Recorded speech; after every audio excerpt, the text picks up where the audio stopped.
Ladies and gentlemen, the stream is starting!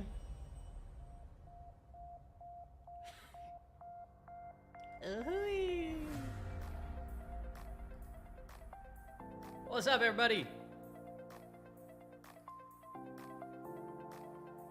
Good morning, afternoon, wherever you're from. Today's been a wonderful day. It's been so great. Crazy week indeed. I got to wake up to spilling coffee all over the place, getting under things, had to clean. It was so fun. So I got a fresh pot. Fresh cup. All right, so the markets have been ripping after the leaked CPI report.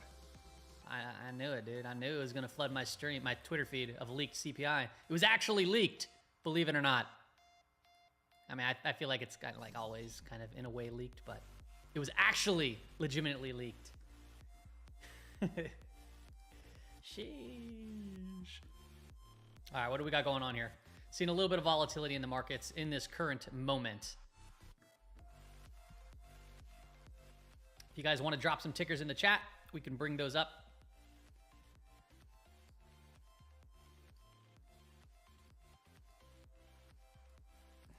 Just setting up a few other things here as we get in. I told you that's 8001 in Japan. I told you when KTDI are said to begin tackling Japan's driver shortage with truck matching product.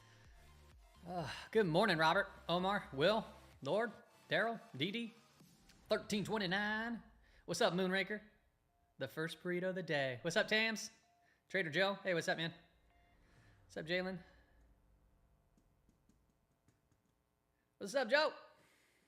All right.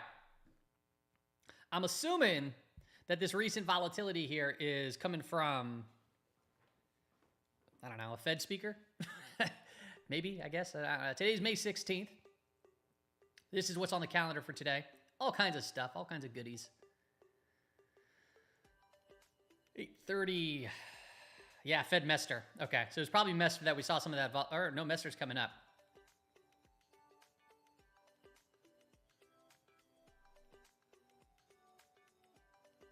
Gosh, all kinds of Fed speakers, man. We had Fed Barr, Harker, Mester. We have some, could have been the auctions, the 4-week bill, 8-week bill. Then we have Bostic a little bit later in the day, 12:50 p.m., 10 minutes into the close, or before the close. So maybe those were the auctions that came in. Doesn't really matter. We'll see what the market's doing. A lot of these things right now, it's like, okay, inflation data came in. So PPI was hotter than expected. Inflation data came in and it was what? It was like pretty much in line for the most part. Markets ripped. Honestly, at this point, you can digest, you can go into these reports right now, but you know, on recent episodes, we were talking about how there's some very important levels, right, from a gamma perspective. But then also we have the CTAs that have been selling on the sell side for the most part for a while, and now they're looking to buy, right? So when they hit these certain levels, you can get CTAs buying. You're back in the corporate buyback window. You have all kinds of different money that could potentially come into the market after these reports come, and you can look for various levels. And you look at the move for the last couple of days. Like this to me right here is not just, you know, some retail trade, right? Boom, it's straight up. Now we're trading outside of the weekly expected move, so the higher probabilities are typically coming back into this. Last week we closed outside of it, and you got to understand when we start breaking from these, you know, what the market expected for the week, and they're wrong, right? What happens if they're wrong? Well, they got to start hedging, and buying, get buying, and you could get these crazy moves. Now, overall, were we on the right side of the trade? I think so, right? We were talking about being above a rising 5-day moving average, being in positive gamma territory, and things are getting extended. So all signals were pointing to being long, but things are still, once again, getting quite extended, okay? So when I look at that, I'm like, I'm not going to be initiating crazy new positions unless they're, you know, great setups. I'll look for digestions and I'll look for pullbacks if I'm looking specifically at the SPY and or, you know, individual names. Okay, market net flow today, it's been bullish for the majority of the day up until recently. We lost convergence, but not by much. Yesterday, I wasn't able to be live or make a video, but yesterday it was the same thing. It was bullish, pretty much the bullish divergence throughout the entire day.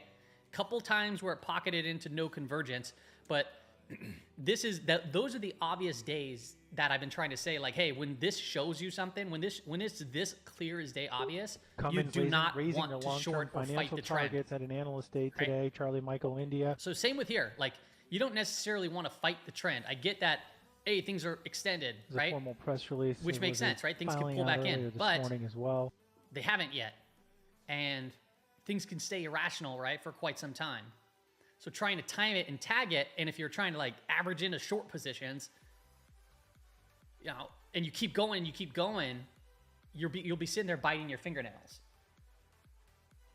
Not to say you won't be right, but if you are just putting on a position to short, when I approach it from a short perspective, so I have a little bit of a hedge on now, okay, like a little, but so once again, my positions will be smaller from the short side to allow room, right? And I'm typically a little bit more aggressive. So when I come way outside of the weekly expected move, knowing that the higher probability is to eventually come back in or digest, I put on a little bit of a short position to protect my long positions. So I'm not net short, I am net long. And then you look to protect, especially after strong moves. And the goal on a hedge is to be wrong on your hedge. You don't want your hedge to pay you out, because especially if you're not net, right? If you're not net short. So for example, if I put in a short here and I'm like, I need my short to pay out, that means all my other positions are probably going to go down. You know? Week bill auctions shortly. All right. So yeah, these type of moves, they bring in all kinds of confusion. They bring in all types of craziness. I'm here to just say, step back, relax, calm down, dude. The market's going to come in eventually. It's going to digest. It's going to reset up. There'll be times where we're under a declining 5-day moving average for better short positions. Bid to cover ratio. All right. That's just kind of what it is. Strong like bull. And you can't ever really be too bearish when it's at markets at all-time highs, right? Let's pull up SPX. Allotted at the high and a bid to cover ratio 2.73. There's these auctions, I think. Yeah, there's the auctions. Let me clear these drawing sets. Yeah, all-time highs. Now we're going on the SPY. We're now going for 11 consecutive days to the upside. It's funny because, on this day over here, the video that we put out was saying like, hey, there's some things to watch out for a potential rip your face off rally.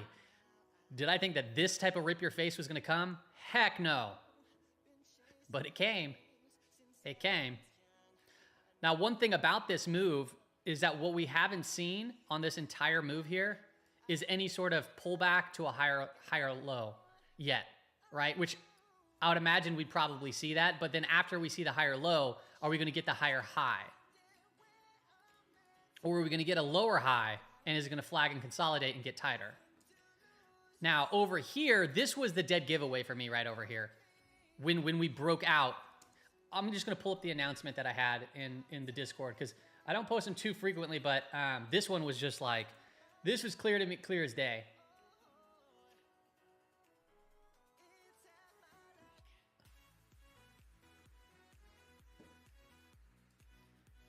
All right. And I'm not a magician for knowing this, but okay, so what was I looking at? SPY daily time frame. I'm gonna just pull up that chart specifically, actually, SPY daily. And then we're gonna go from there. We'll pull up individual names. All right, we will.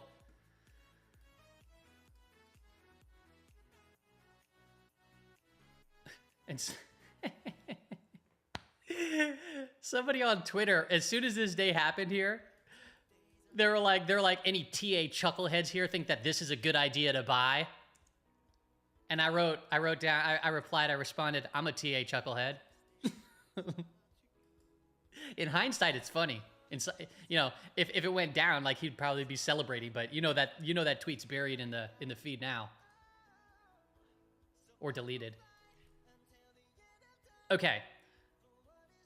So here, and I'm showing you this because you can look at this from a daily perspective, and if it happens again, you know, you can pay attention to what's going on. Right, it's obviously in hindsight, we didn't know what's going to happen, but there was signals, right? There's insights. So it says, okay, wanted to point out the SPY today made a higher high after its recent higher low. Price is currently trading above and around the all-time anchored VWAP. This is a positive sign for the market. We are above a five-day moving average and above the flip line. If long the market,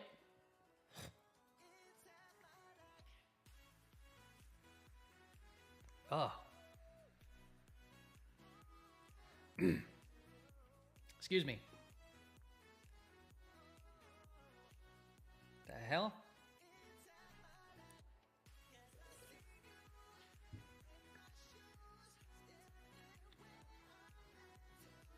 That can't be good. Bloody mucus. Give me a second.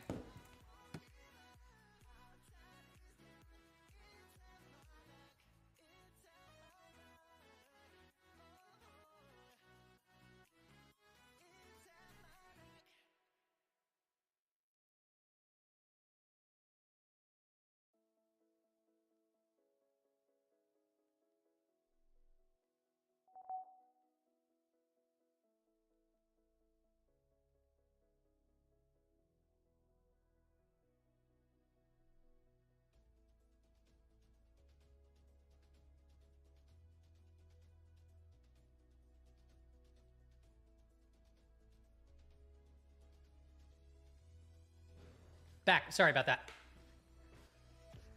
My bad. Had a bloody nose last night. I think it's just kind of like running through my like chest still. Fucking allergies, man. They tear me up. Yeah, I'm good. It's nothing bad. Okay, so back to what I was saying. Sorry.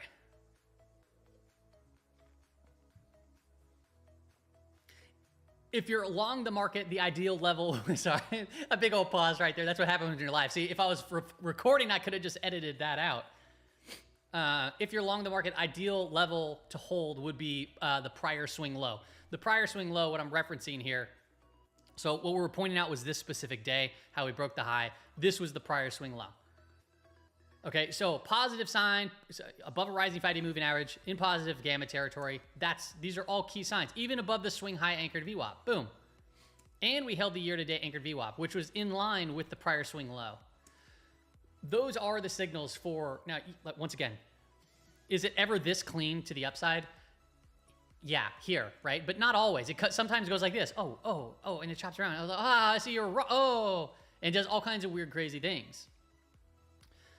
But those were some signals. Now, what we haven't seen here is a period of digestion or a higher low. So if the market wants to keep going, okay, whatever, there's going to come a time where it digests, right? It's not going to have every single day is not going to be up, right?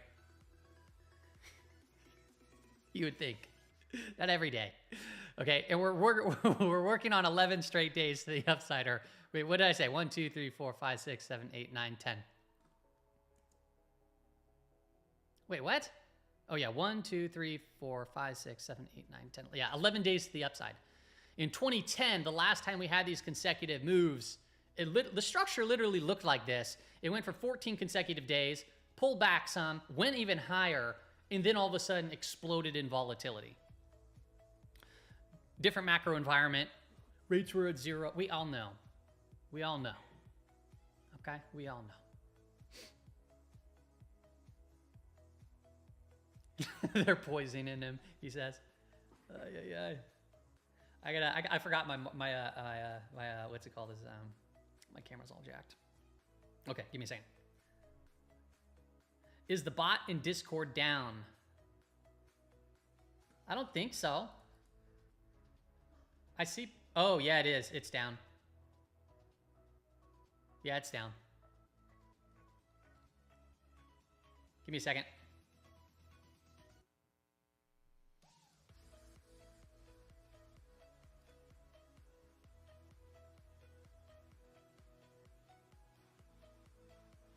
One minute.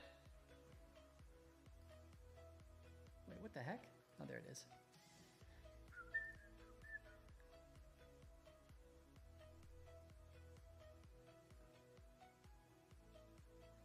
Just checking to make sure it's not my Discord.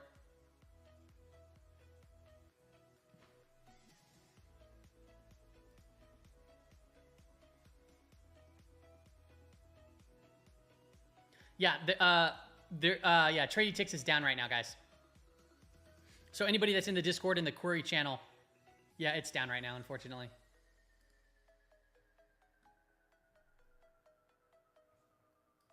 Give me a second.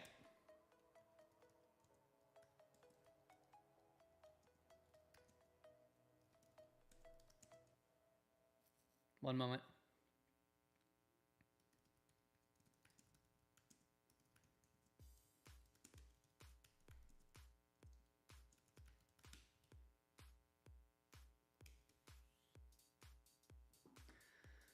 Okay, so back to the S&P 500. If the S&P 500, if we start to see consolidation at some point, I would be looking for potential pullback to this prior swing high, potentially a gap fill, and then looking for strength after that point. Then we might have a higher low going for that higher high again. If you're bullish, right? I never really want to look to buy the specific dip on the weakness because it could keep getting weaker. Just like if you were like selling into strength and it keeps getting stronger.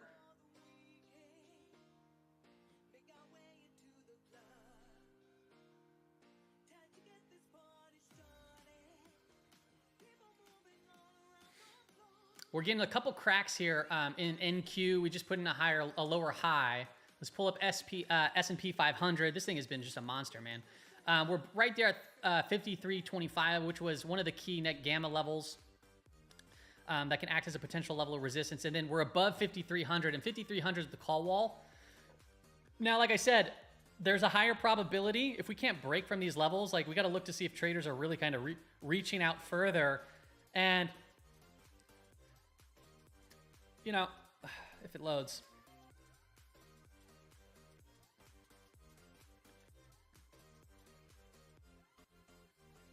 At this current moment, we'll see if this changes by the end of the day. But 53.50 now is the call wall. 5,300 is still rather large in size. And there's even reaching out to 5,400 in this current moment. So they are technically reaching out further.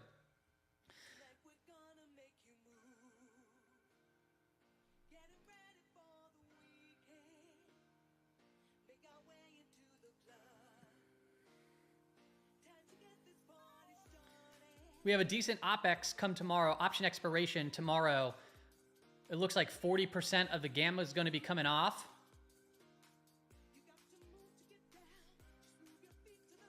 Let's see what's going to be rolling off.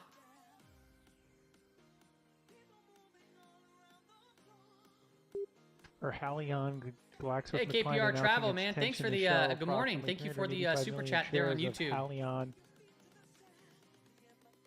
It's kind of you. Uh-oh. Oh, shoot. I forgot I'm supposed to play pickleball this morning.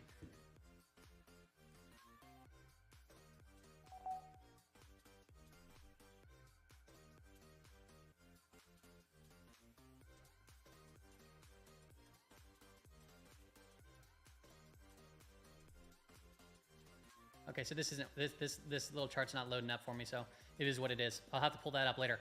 But we're getting kind of hung up here at the 53.25 level. Okay, I'm gonna just pull up 0 date, see if that loads up. And the 0 date concentration for right now is at 52.75. Yesterday also showed some weird data here, right? A couple people have called that out. Moonraker was one of them. And my thought process is, I think that most of the focus was actually probably further out. And that's why the market kind of just kept on going. And if you looked at market net flow gave us those signals throughout pretty much the entire day. So you got to kind of use all of these kind of together. And when you have more signals, you know, pointing in a specific direction or more ideals in the favor, it makes for a little bit better cause for a trade setup.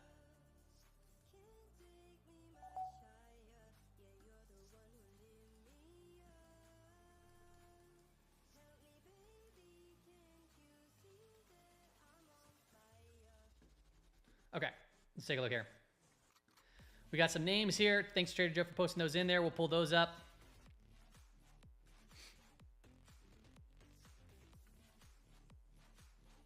I mean, it's up to you, DD.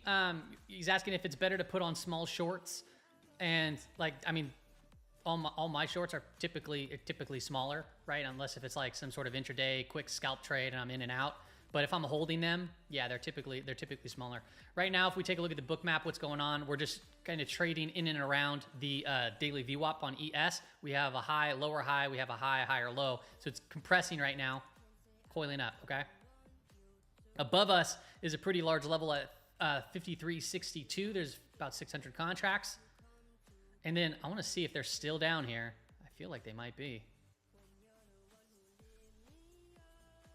Oh, did they pull them? Oh, I'll be darned. They finally pulled them. At least I think that they did. There was contracts down here at the prior swing low. Let me keep going. Let me make sure. There was like 2,000 contracts. They finally actually pulled the plug on those. So we'll see if those ever come back. And that's probably because the market kept going higher.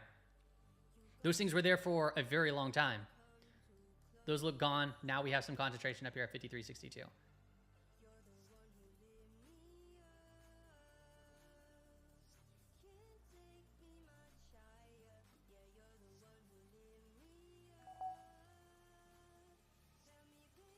All right, let's pull up some of these individual names.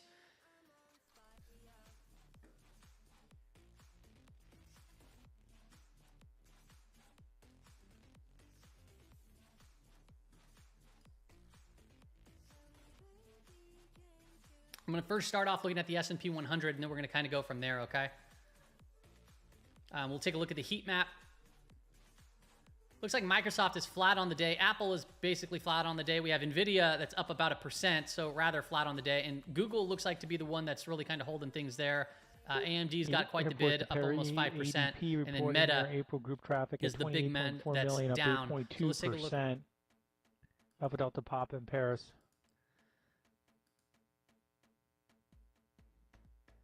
See if anything's worth trading today. Kind of trying to do some shopping here.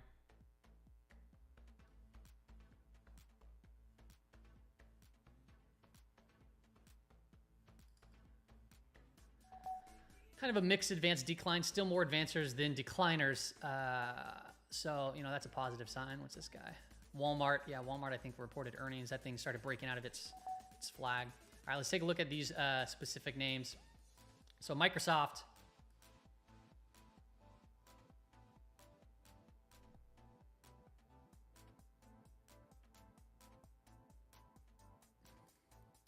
Ignore these lines on the screen.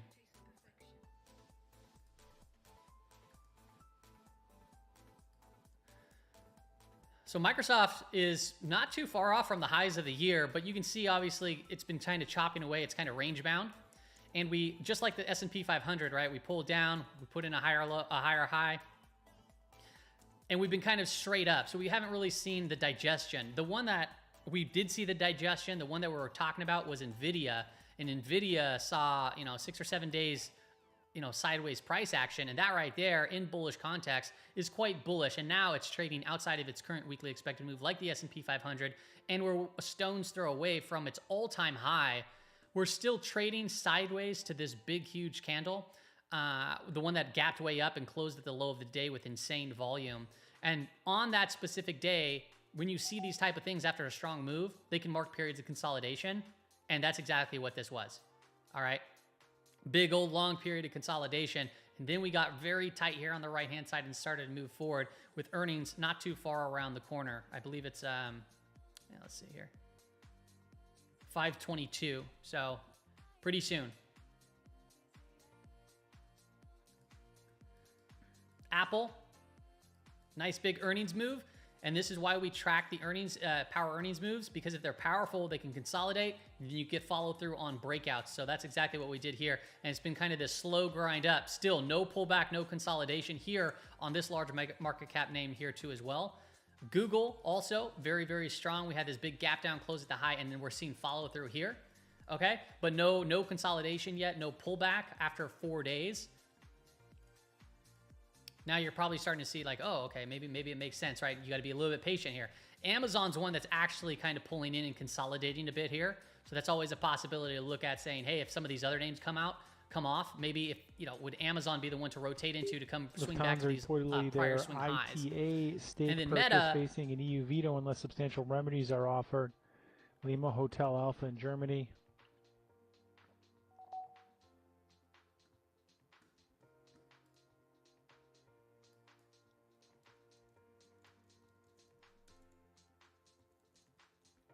hold on.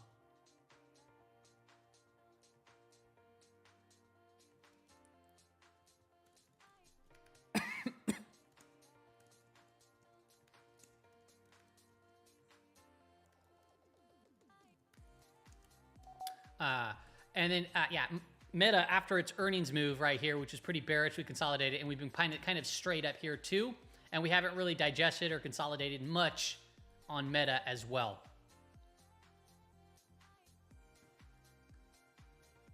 All right, I'm gonna pull up some potentially actionable names. I know when Trader Joe posts them, I know that they're typically right around very actionable. RCL, Royal Caribbean Cruise. Ooh. Yeah. Okay, so RCL, and we'll take a look at some of the other cruise lines too, just to get an idea. But this one's sitting roughly at the highs of the year. So when I look at this, I think, yeah, okay. Strong stocks typically get stronger. It's getting cool. It's getting pretty tight right here.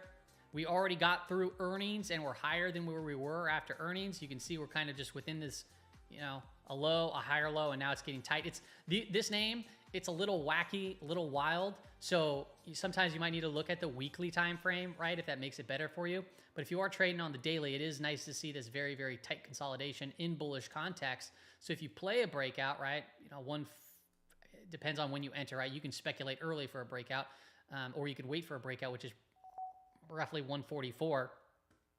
You would have a stop loss at this swing low, maybe trail the 20, or even a stop here, and then you would structure your size of your position looking at one of these, or even deeper if you think it's really going to go further, and you can update your stop if you end up being correct as time progresses.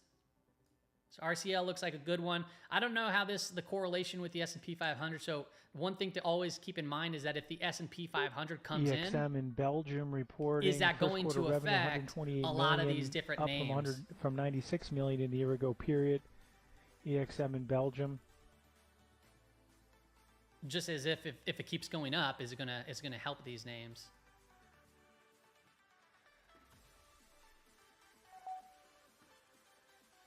Star Bulk Carriers. This one's making a move right now. This is a nicer long-term consolidation. And then we pulled back right here and we're starting to see a move through this. So, I guess the target would be right up here to potentially higher if you're playing a continuation of a move. And your stop would be probably this swing low here if you're playing an entry early right here. And if you wanted to give it more room, obviously, you can go deeper. But if I look at the weekly time frame, take a look at the weekly time frame on this one. This is actually pretty cool. Boom. We're starting to break out from these prior swing highs. And as we pulled into the 10-week, we're starting to see strength from those areas. So if you are playing it longer term, now the moving averages are starting to move up. So you go into a decline phase. This could be accumulation. This could be the early stages of a potential markup right here. It's always good to reduce the noise by looking at those time frames.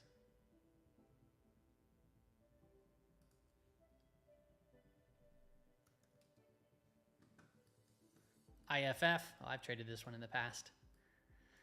IFF, nice little tight flag over here.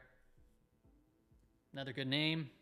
Broke out, consolidated. This one's it got far and fast, so I wouldn't mind. But this was also after earnings, so that makes sense. I would like to see a little bit more of a consolidation, specifically more downwards. But it is getting pretty tight here, so a little pop up higher, and then you could trail a stop.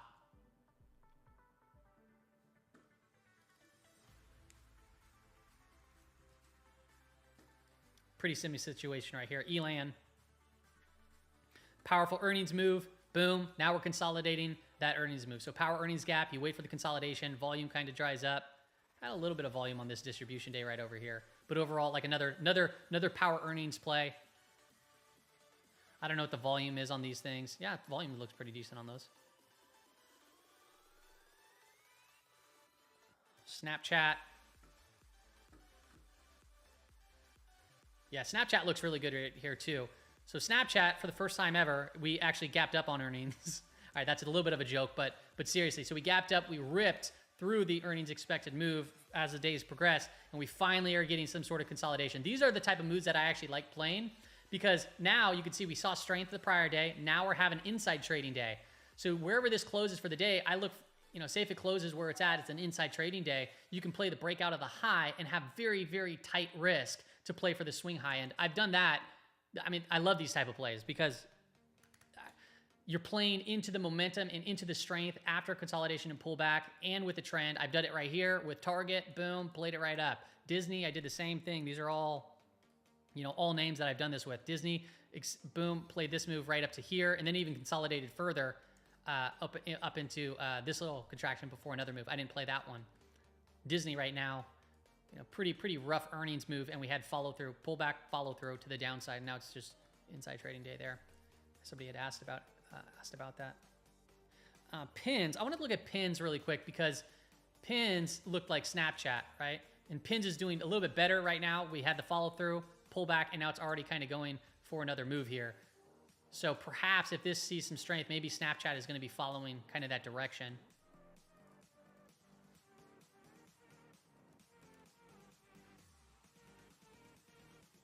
EMR, Emerson Electric.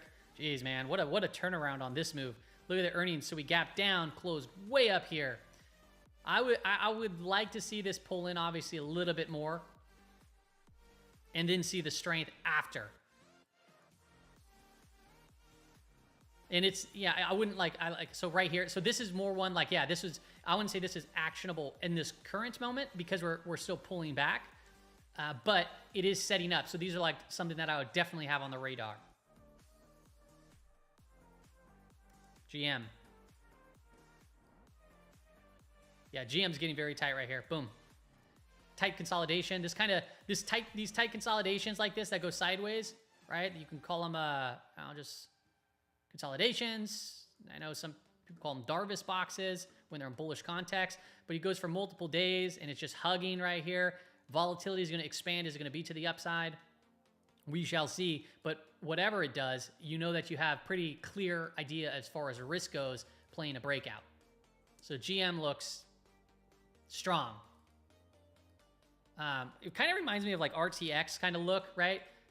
A little bit. Like I'll show you kind of what it, and don't I mean, it's obviously a different company, but I want to just show you, if you ignore RTX or whatever, I'll just show you like, oh, what sometimes does sideways consolidations do? Sideways consolidations, and you get a breakout, you can have consolidations. Even this one right here was a longer term, you know, sideways consolidation in bullish context right around that 20-day, and then you get these pretty nice breakouts.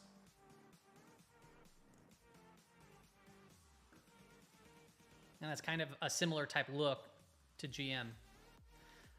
Hey, KP, thanks for the super chat again. Asking about the buy signal on Bitcoin. Yeah, so technically, I think we did get it, the crossover, but I don't think that. Let me see. But we didn't close. So I always say this. So let me pull it up, and it's easier to explain while we're looking through these things. Let me have a sip of my coffee.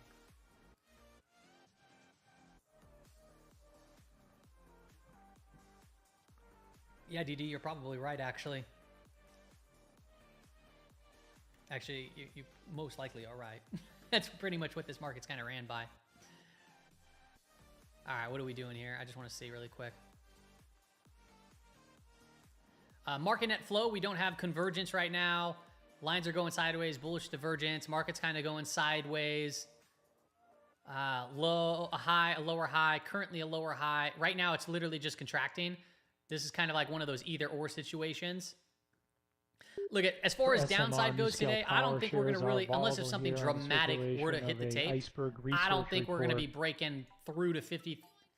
I don't think we're going to go past 5290. You know, I think that this would be the downside watch for ES. So 5300 to 5290 if we start to get some serious sell side, because that's quite a pull. And we're still earlier in the trading session. It's only 9 o'clock Pacific Standard Time.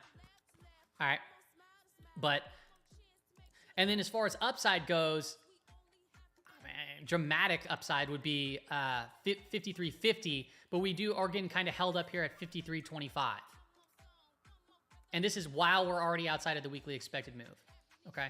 So that's the check-in on the markets. I'm going to pull up the Sailor to Shift tool. If you look at the 15-minute time frame too, we're just consolidating, and we're not far off from the daily expected move. We haven't tagged that yet, but you can see we're outside of the upper, okay? And all way outside of the upper monthly, which there's still higher probabilities that we pull into this, but I mean, we're halfway through the month, and we're pretty good outside of that, so. Fed's Mester saying welcoming the Give me a second here. CPI data as a sign of cooling inflation. Current restrictive policy will help lower inflation. Expects gradual progress on lowering inflation. Downside risk to growth. Hiring have fallen, says the Fed's Mester. It will take longer to gain confidence inflation is moving towards the 2% target.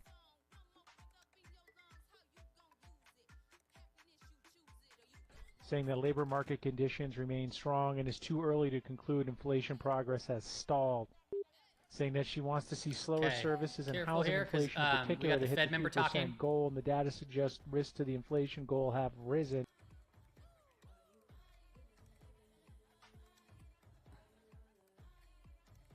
Mester saying that the Fed needs to accumulate more price data over the coming months.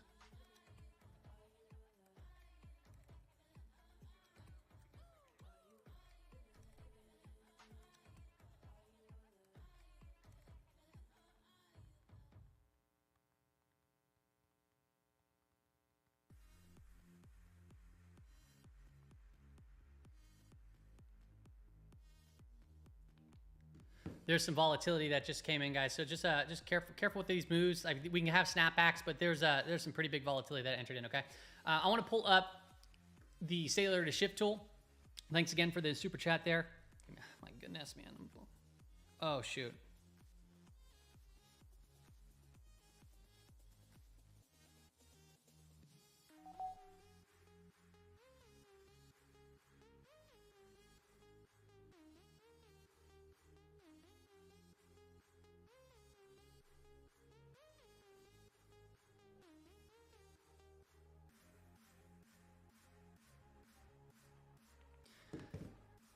Okay, my apologies. Sorry, I'm working out like plans for the day. So Sailor to Shift tool, we crossed over. Yay! So right now, this is technically coming into a potential buy signal. Now, there's two parts to this. You have your signal and you have your trigger. The signal comes when we close above that line for the week. The trigger is when the next weekly candle crosses above the high of this current weekly candle. So this current weekly candle is right here. So if we do get a buy signal, then you wait for price to see if it can cross above the high, and that's the trigger. Now, I want to remind everybody, once again, that is just a strategy that little old me put together after just looking at the charts, going back to history.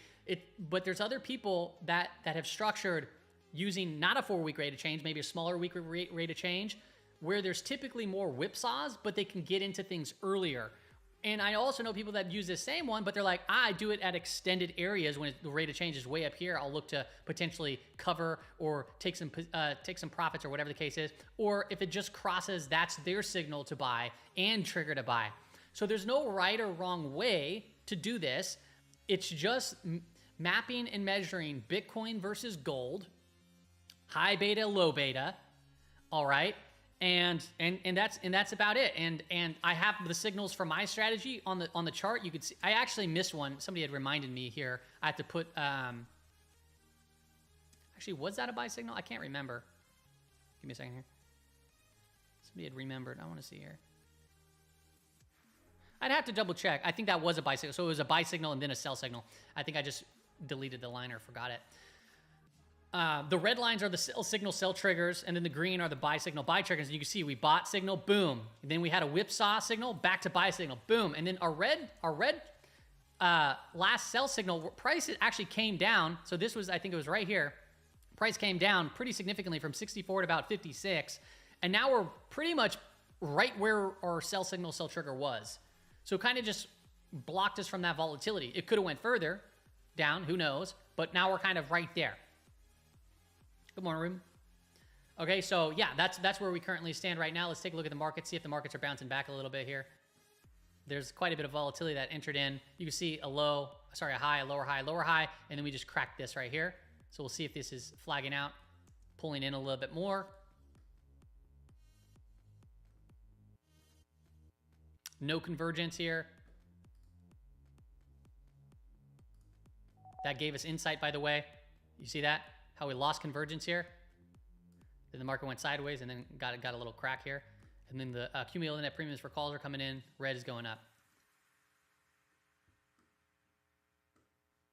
Scooba-dooba-doo.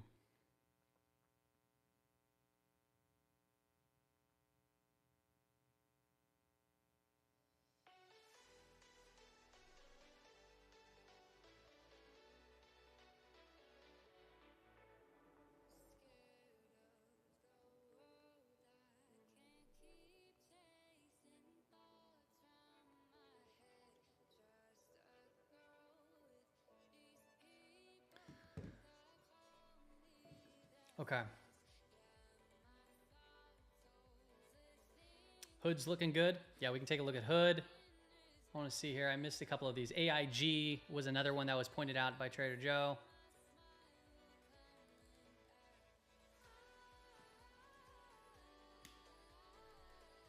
Yeah, insurance names have been looking good. This one's just kind of consolidating its recent nice move here. I want to look at PGR too, or ORI. ORI, so yeah, Old Republic, that's sitting at highs of the year. Not really a great entry, but it's doing good, obviously. PGR, that one's pulling in a little bit. Yeah, the insurance names have been pretty strong. Let's take a look at Hood.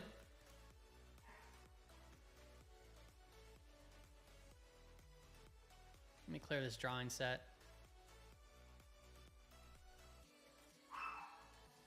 Yeah, Hood, we're seeing quite a bit of volatility here, which is always kind of annoying. What is my dog barking at me? Oh, my wife is probably home. Quite a bit of volatility here, which is annoying. So typically when that happens after nice consolidations, I like to go to the weekly time frame. And right out of the gates, like this looks pretty good. So you can clearly see here, this was all a decline phase, right? Stage 4 is the decline. And then you go sideways for like ever. This right here could potentially be accumulation, and now this could be the earlier stages of a markup stage, which is stage 2. For meta, and you could see that we pulled up, boom, we pulled down, we pulled up, and now we're consolidating again as these averages are picking up. So yeah, this to me looks pretty good. If you enter in here, let me zoom in. Right, if you're entering in and you want to keep a tighter stop, you can have your stop under this little pocket here, and it'd be a longer term hold. For the thought process would be that we're going to continue this markup phase for a longer period of time, and you could still manage. You know, even if you were to stop out and it goes lower, right? You can still potentially look at these as these are inclining for potential new strength to come back in to re-enter. It did a really good job right over here, boom, and then we're consolidating another base. So yeah, Hood looks pretty good. We're just obviously a lot of volatility. PayPal also has been looking pretty good. It's just these recent couple of days, like after earnings, it's just these gap ups and gap in traps and gap in traps and gap in traps. And they're aggressive on the downside. Like, look at all these red candles. They're just like gigantic bars to the downs. You know, talk about like if this stock is going to get moving, it's going to shake out a lot of people before it actually gets moving. I have a little position in it, but it looks like, honestly, like I'll probably end up getting stopped out if we don't see any strength here soon. And then, like I said, if you go to the weekly time frame, decline phase, potentially accumulation phase, far from a markup yet. Well, maybe not far, but it's not there yet.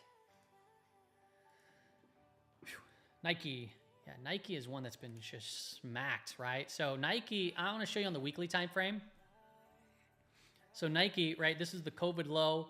Then we had the bear market kind of like that took place, boom. And then we tagged here again. And now we're just trading underneath that trend. So if Nike wants to see strength, even if we come back up, it's still in a pretty clear decline stage, right? And that doesn't mean that we can't see pop-ups, but it takes a while for this to start flattening out and start turning back up. Maybe not that long. Maybe if if price comes and starts really moving, it could turn. But right now it broke this trend. And Nike ain't going anywhere. Not anytime soon.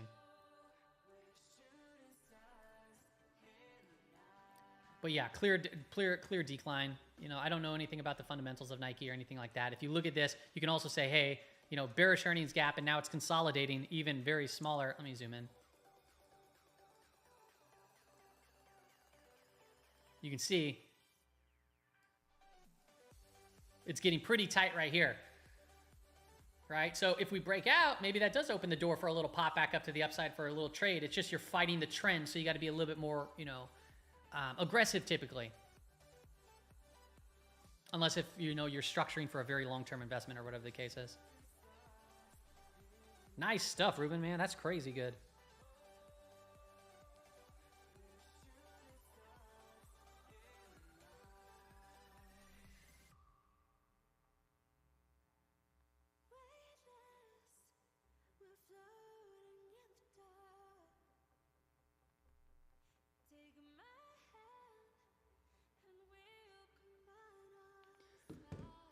Okay.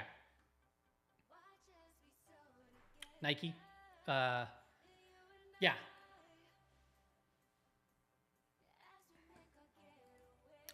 You saying it's a Chinese company? Nike is? Isn't it like a USA company? It's just a lot of the stuff is. I mean, I would imagine a lot of their sales. I mean, it's worldwide, but all of their sales are from there too. But the Chinese economy has been hurting, and now we're starting to see some strength in some Chinese names. So you never know if some of these names start to turn around. I mean, I know Apple started turning around. Maybe some of these other ones might follow. Tesla. Oh, Tesla actually looks kind of constructive here. Take a look here, people. Hold on, before we go through Tesla, let's hop into our let's hop into the right scene right here. Okay. Let's take a look here. So Tesla, take a look at the 20-day kind of turning back up here, and price actually was holding it, and now we're starting to create this crossover. So to me, actually, this looks actionable.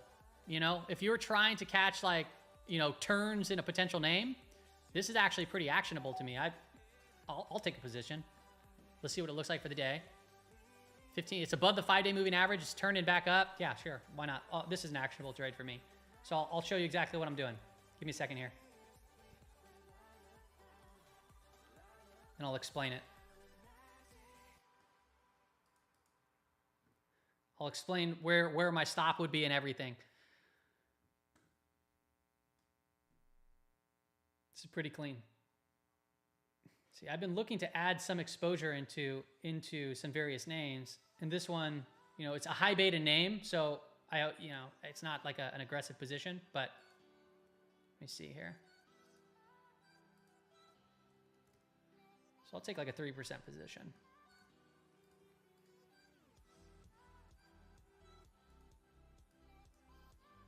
Whoa, whoa, whoa, whoa. Not that much. Wrong amount.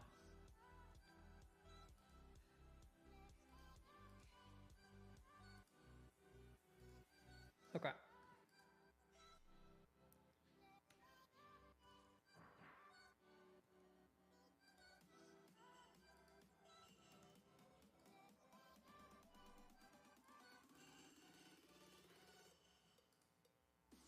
Cool. So I just took a 3% position in this. Now, let me give you my thought process here. So first off, earnings, we had this gap up. Then we had a follow through gap up on some news. Price has been consolidating. I took a shot over here and then got stopped out right here. Okay. Then it's coming in now, and we're starting to see a little bit of strength, and now it's pulling back into an average, right? And it's starting to kind of curl back around. So as it came down and we're starting to find some support here, like we did over here, the idea would be, okay, now I can have a stop right down here at 167.50, just under that, right? Boom. So the idea here would be like, okay, early entry, small position. Are we going to start to see it break through this high and go retest these highs, potentially even higher? So that would be the trade. If I get under here, I get stopped out again. So that would be about a minus 4% loss, but about a 3% position. Okay. So always consider the risk there.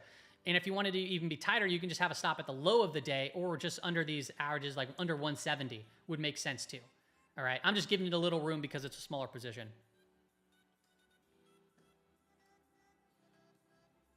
And now I took, like I said, I took this one right here on that breakout, and then I was stopped out this day. Right here. That day. Right there, I was stopped out. So now I'm taking another stab again. So this was a That was about only a 2% loss. And that was roughly probably the same thing, about a 3% position or so.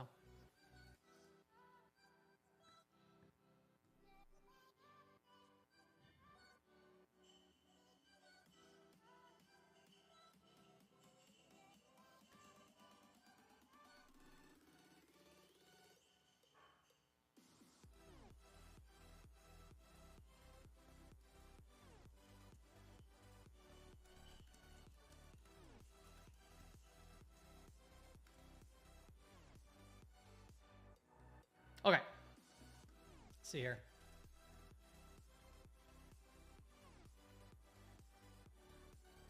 Oh, yeah. So, Moon, we were saying, sorry, I just saw that. Nike production, sales, branding is in China. Yeah, so, you never know. It could be an opportunity then if we're starting to see strength in these names. Look at Baba. On this big day when we were live down, this looked like an opportunity to me, too. Just pulling down. I didn't enter in, but yeah, some big strength coming out from Baba. Vinci DG in Paris, France, reporting their April passenger traffic up 6.3%.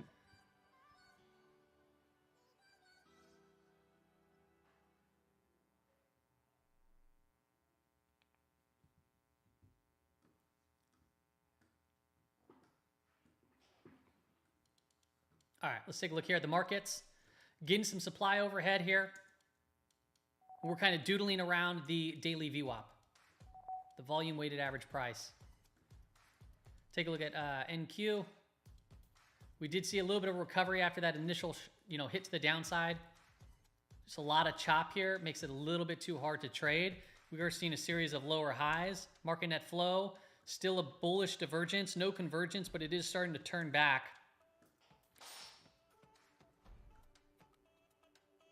Not much like huge orders that are coming in from a zero-day perspective either.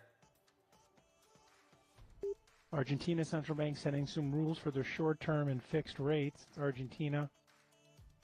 And then you look at the 15-minute time frame, it honestly looks like it's just going sideways here. It could literally explode right back to the upside for all we know. So it's a little bit time to be cautious.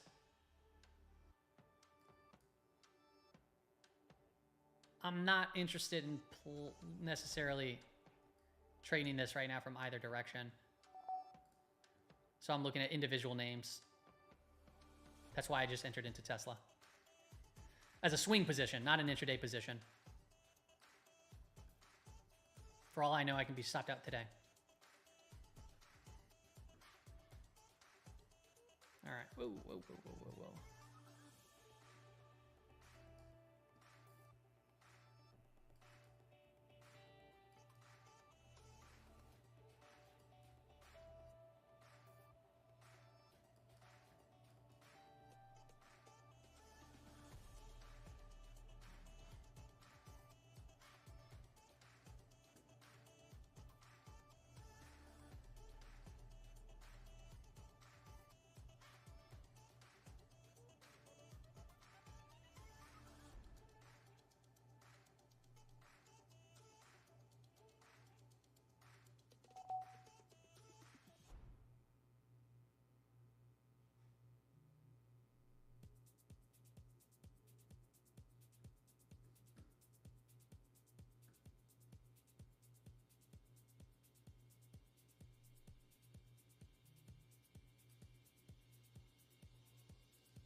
All right.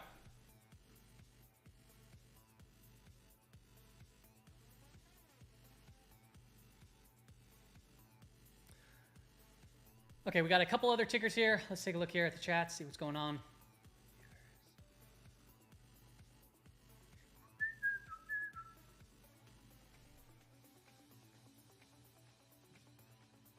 What's going on with Meta, PFGC? What's PFGC? That sounds familiar. Performance, foods. I don't know. A lot of volatility, that's what's going on. Earnings was all over the place. Nice big move back. little too crazy.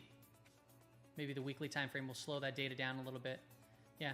So you get, oh my God, look at the week. It kind of like just draws up, and then it pulls back into these inclining averages. So yeah, I mean, it looks strong. It's just pulling back into an uptrend. 30 week, 40 week, above a 10 week, which is, you know, the 50-day moving average or 20-day, and they're all trending up. So that's a positive sign. A little crazy volatile on the daily time frame, so you have to kind of go to the weekly to make a little bit of sense of it. Let's take a look at Meta. What's going on with Meta? Honestly, to me, this looks just like a pullback from a bearish earnings gap. This could literally just come right back down for all we know. Right? And this is what happens on bullish earnings gaps. You know, where you get gaps ups and then they pull back, and then you could see strong moves. So right now, as it stands, it's just pulling back from a very extended move, consolidated, move back up. But we're, you know, maybe watch this trend or this low. It doesn't mean it can't go higher, right? It can pull back in, it could go higher, even maybe to fill this gap. But remember, like, this was a big shake right here. That was a big move, and right now we're just seeing kind of a reflexive bounce now. Some might call that a bear flag. I would just consider it.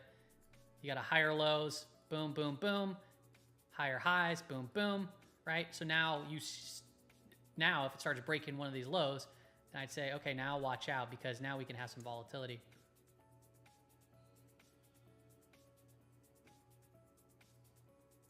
Got FSLR on deck here.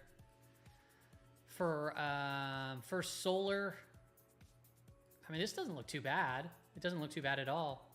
If you're looking for long term, I'll look first at the daily. So the daily time frame, we're above these key averages, right? We consolidated nicely here. Earnings move, we consolidated it. We're consolidating currently right now.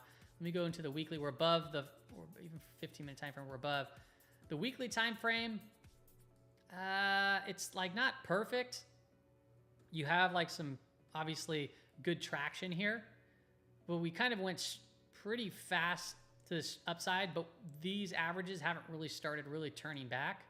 So if you're playing this one, you know, I'd like to see this consolidation on the daily, but to see it break back down and the 200 to start to potentially turn up would be not a bad idea. So the longer we trade up here and even go up higher, you want this to start turning back around, because the longer term trend is still pulling us down.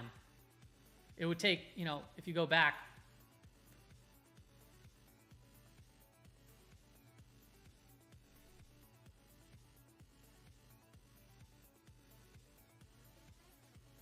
this is back 200 days right here, boom. So the 200-day moving average is currently trending down, and it's about to lose. I mean, as the months progress, we're going to start losing all this data.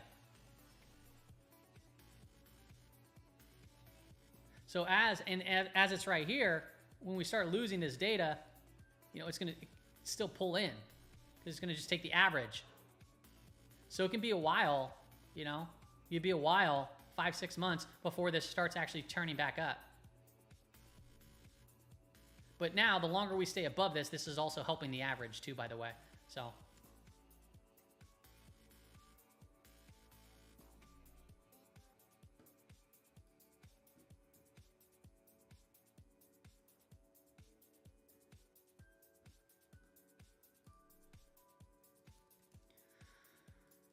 Seadrill, SDRL. Oh, I just so I removed some of my position today. It's been a little bit too volatile for me, but this looks good. This looks pretty good. Let's go to the weekly time frame. We had that original breakout, then it consolidated and it's holding here, so everything looks good. I still got my like a little position. I removed some of it. I think, did I remove all of it? I removed some of it. I removed all of it. Yeah, just some of it. But yeah, Seadrill looks great. I mean, it's all above these key averages. We're building a pretty long base here. We pulled back a little bit of a trap there. I played into around these levels, got stopped out, re-entered, made a little bit of it back. And now it's looking pretty strong. It's just very choppy and volatile, right? Now that we got earnings out of the way, it's holding up rather well. I also traded STNG, and I'm out of this position now. But this was awesome, because I traded it back here, and I was like, I'm just gonna hold into it. And I did. I just withstanded this volatility, gave it the room to breathe, and we got this massive breakout, and I started exiting up in here. So this was one that I traded. This is what I would want to see, obviously, in Seadrill. And if Seadrill is DRL, if we do come up a little bit more, I'd like to see it consolidate again, and then I want to actually add to the position through 54. So it's a good looking trade. Good call out there. And then Win. Win actually looked pretty good. I put it on my radar. I just didn't put this one in trade ideas. But if you are looking at Win, we had nice little breakout here, but a lot of volatility. I was watching the flags and then it consolidated, and there was just too much stuff going on. And now, what do we see going on? We see potential, bottom pattern forming where you get these, inverse head and shoulder type moves. Just understand that it's also an inverse head and shoulder with a trending down, the 20 days turning up, and then you're below like a neutral 50-day. So not much of a trend, but overall the larger term is kind of pulling us. Okay, so if I look at the weekly time frame, we're below the 10-week moving average, right here. But take a look here. Remove this. Now we'll clear out some of this data. You have, these aren't inside trading weeks, but they're darn near close, right? So we're getting held up pretty much right in around 99. And you have this smaller volatility week. And currently, it's only Thursday, but we have another smaller volatility. So higher lows building into a pretty significant kind of pivot level. So if we can start clearing this, maybe that gives us that juice that we need to start moving higher. And then the 50-day can start turning back up. The 30-week can continue. The 40-week can obviously start turning up too. So it's kind of like that sweet spot where volatility is contracting on a weekly basis, preparing for a potential move. And it's giving us an idea of good risk management of where to potentially watch for. If it breaks us, we can get out. And if it turns back around, we can always get back in. So that's win for me. Winning. Good calls, Tulip.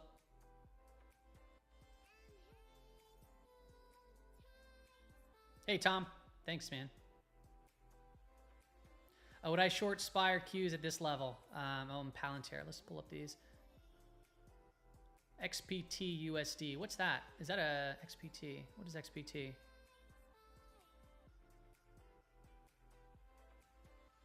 Would I short it at these levels for like what time frame? For like an intraday thing or for a daily? I put on a little short position earlier.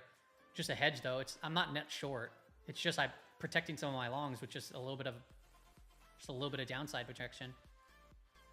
I hope I don't get paid on it, because if I get paid on it, that means my other positions go down, but not down as much because of the protection.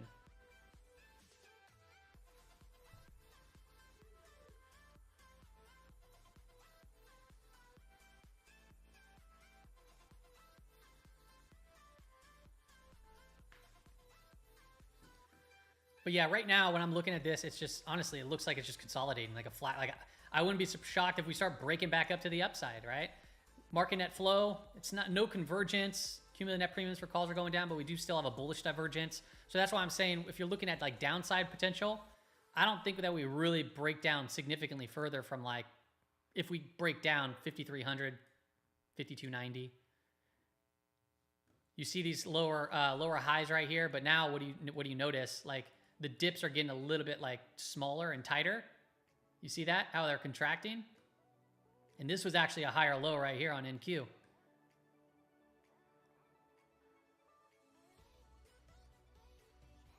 It's getting pretty tight. Tight.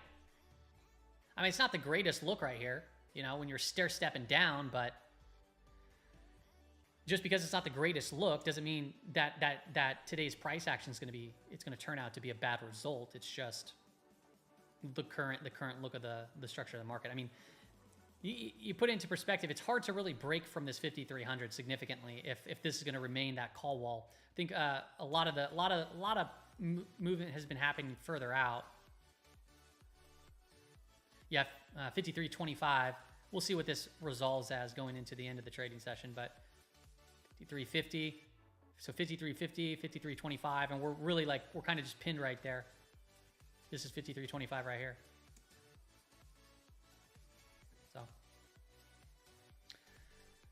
Yeah, I'm fine with my short. But like I said, it's not a position that I'm looking to like make a lot of money in. And I would honestly prefer not to get paid out on it. But yeah, when we're outside of the weekly expected move like this, we're pretty far outside. We're outside of the upper monthly. I asked myself like, okay, how much more gas is in the tank for the remainder of the month? I don't know the answer. And when things are this extended, I'm like, all right, I'll try to protect some of my positions out there. And if there's anything like for example, I just took a Tesla position that pretty much outweighs like not my short position. So if my short position comes in and my Tesla position goes down, it's probably going to be break even from that point, like around there. Nation's raising its because I just added more. Growth forecast to 2.7% from 2.4%. See what I'm saying? But sometimes Tesla doesn't move with the market. Sometimes Tesla does its own little thing. Like Tesla, what's it doing since we added, or since I traded? It's doing nothing.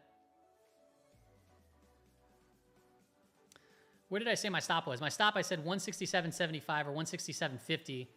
I might even consider my stop right here, 171. Just depends on how the day closes. If I'm looking at the 15-minute time frame.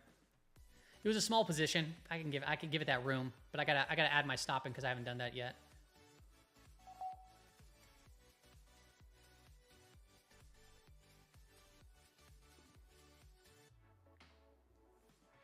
Take a sip of water.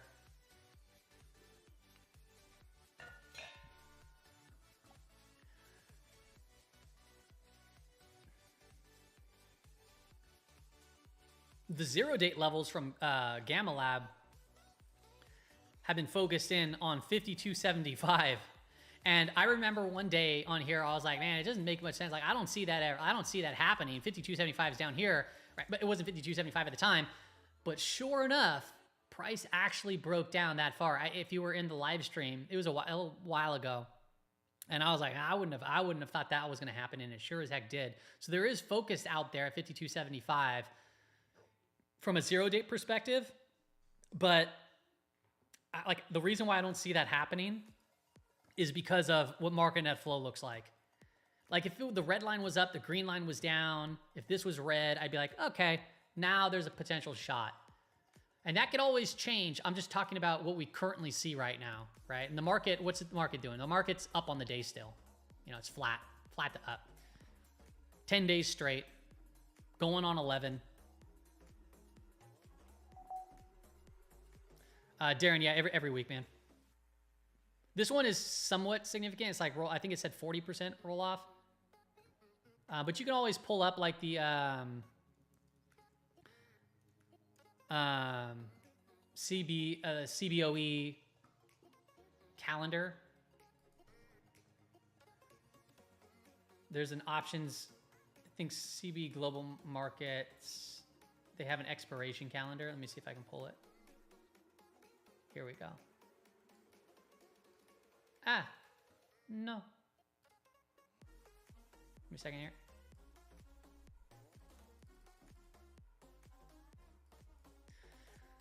Yeah, so here, I'll try to screenshot it for you.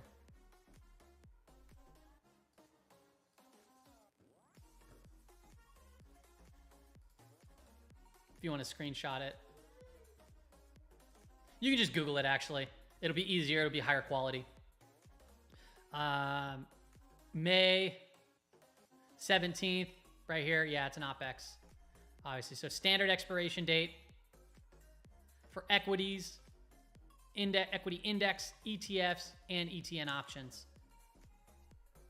They got those the once a month. But you always have options that expire on a daily, weekly basis. But this one is going to be somewhat significant because you have quite a bit rolling off. And I think we pulled it up earlier and it said like about 40% of the current gamma.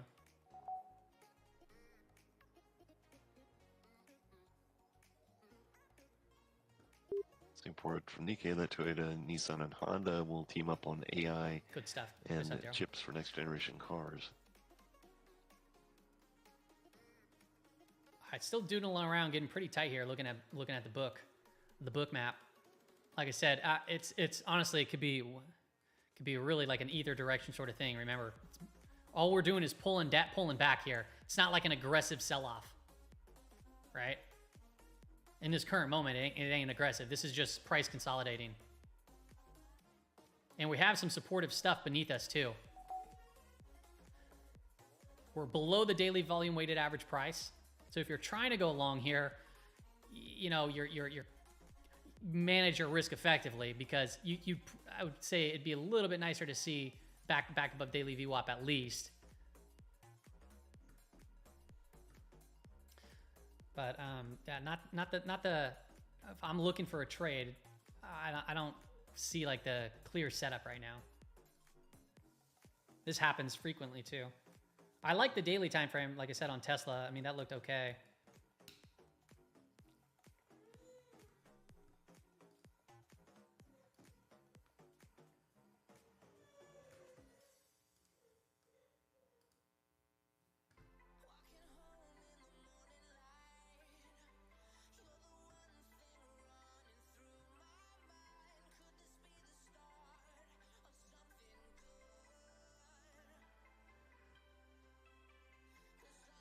They're adding a little bit of liquidity overhead right here. You can see it's kind of pushing price down a little bit.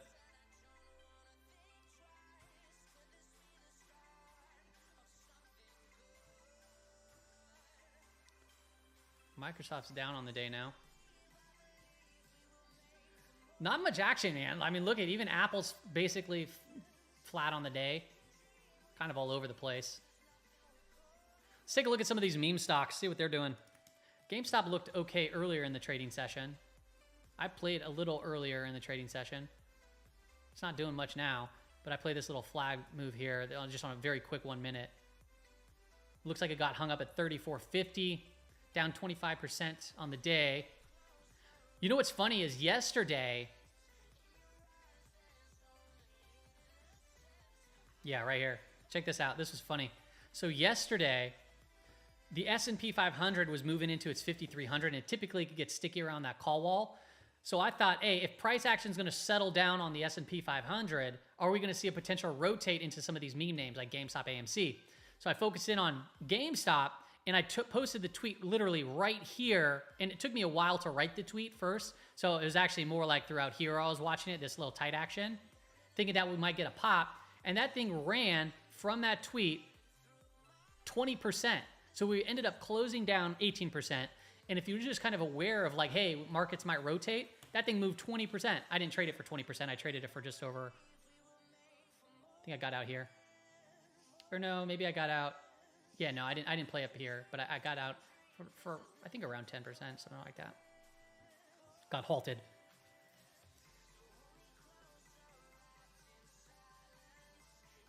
Now it's just, now it don't, I mean, it doesn't look great. It just kind of looks like trash. Is it going to get another wind? I don't know. Potentially. It's going to be interesting to see kind of how this all plays out. We had, I think, so when we talked about it live, it was this huge range candle, right? This was the big day. And we said you typically get an inside trading day, or you're definitely going to have a smaller volatility, smaller range. And we got a smaller range here. And now, as it stands, we have another smaller range. So if you just look at the bodies of these candles, you get a huge range from high to low. From high to low, it's a little bit smaller. From high to low, it's a little bit smaller. So volatility is kind of subsiding here as it's pulling back through. Are we going to get another wind? Hey, you never know. You never know. I don't know what the whole... wouldn't it be crazy, though, if like this whole roaring kitty thing... I know a lot of people are saying now, they're like, I don't think it's him. Who knows, right? I think everyone wants to have that narrative out to say that they're right. I couldn't care less what price did. Made a big move, but we had a nice setup prior leading into that. But it would be kind of funny to me that if he is trying to like, trying to move these stocks or whatever, and then they fail to do so. It's like you built up this reputation, everything looked good, and then all of a sudden you come back and you get you know, you just kind of your reputation falls flat on its face after you try one more time. So who knows? We'll see what comes out of all of this weird. Just weird meme stuff. Let's take a look at AMC. And this stuff never ends great, but it does bring up a lot of opportunities to trade. Yeah, AMC, same thing, right? You have this big range, smaller range, a little bit smaller range here. So volatility is contracting. Still very high, but volatility from that big burst is coming down and contracting, right? You can look at just the range of the bodies for that. That's down 11%. What was FFIE? Yeah, the FFIE one, that was crazy. This thing's up like crazy. This thing's up at the highs of, like, right here. It's up highs. Look at this thing. It's still going, man. It's up freaking 145% today. Do not disrespect the kitty, Moonraker. Moonraker was also in the chat earlier. He's like, I don't even know who this is. And I honestly, I didn't really know either. I mean, did back then, but I never like watched one of his live streams. I never saw any of it. Look at this thing go, dude. Holy squeezy. Easy McSqueezy. Oh, what's like Big doing? Forgot about Big. Bigs ain't doing stuff. It's flat on the day. Same thing, daily time frame. Squeezed up like 20-30% or something like that. Big range, a little bit smaller range. Now a little bit smaller of a range here too. It'd be crazy if meme stocks kind of come back in. I think I still have a little bit of a position. I took a little position. I got out of a lot of it, but I find it easier to trade this stuff intraday than anything. These meme stocks. I don't know if Big is a meme stock.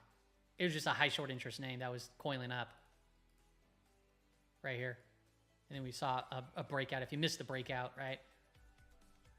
Which probably most people did. Let's see here. What was FFIE doing again? Jeez, I almost want to... Dude, look at that thing scream. What is going on? Is it halted? No. How is that not halted? Wait, is it halted? Is it going to get halted? I can't tell. Because the level 2s are kind of going crazy right here. Wow.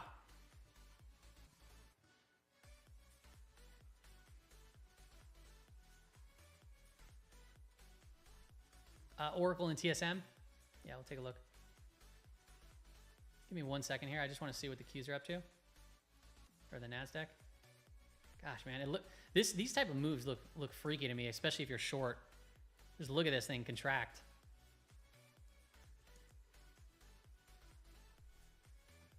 Jeez, it looks like it wants to just freaking go for it again.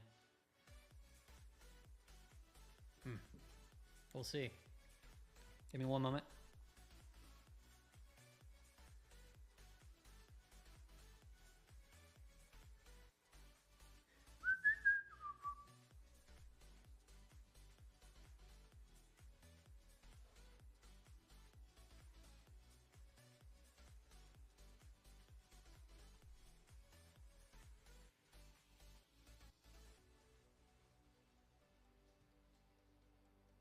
Okay.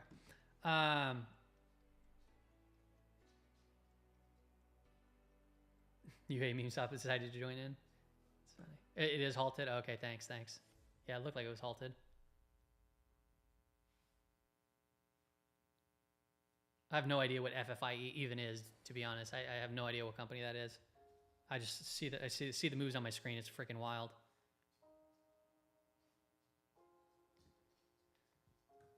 I know there's gonna be some... Dude, yeah, look at this thing move. Let's see if that's gonna be something. Put in a higher low, or higher high. Market net flow, still no convergence, but it's starting to wane a little bit there.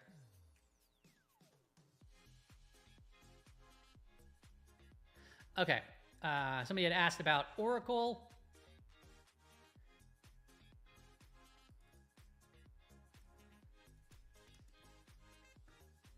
Whoa.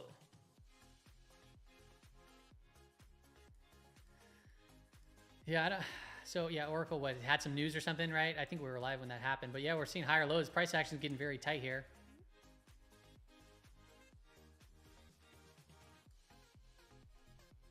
Yeah, I mean, it looks pretty good. We saw a nice little breakout here, right? And off that news. I remember hearing the news. I forget exactly what it was. And then we have an inside trading day, another inside trading day. It's consolidating. So yeah, it looks good. if you're playing this, you can have a stop under this swing low. It's quite a wide move, so you'd have to make sure you're playing for a wide move, or you just have a stop under this swing low and you try to trail the 50 or something like that. But I mean, it's getting tight. It's getting very tight right here. So yeah, that looks pretty good. TSM.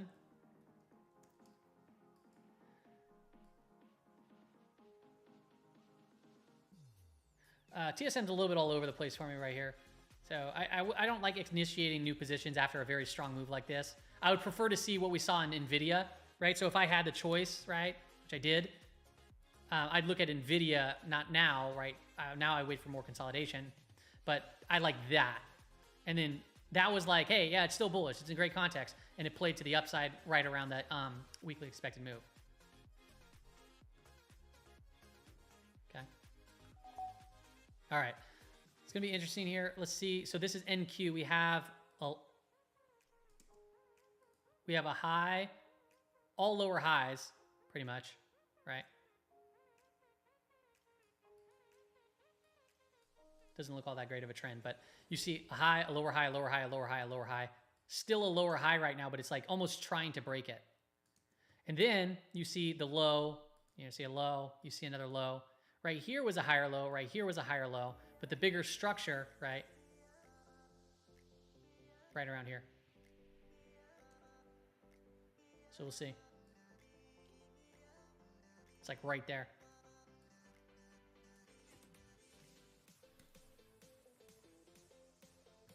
Hey, Bob, thank you.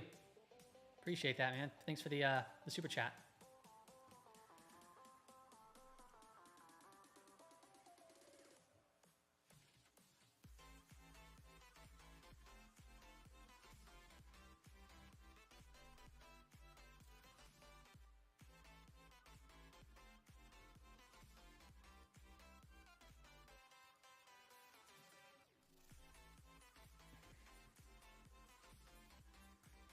Disney and DAT.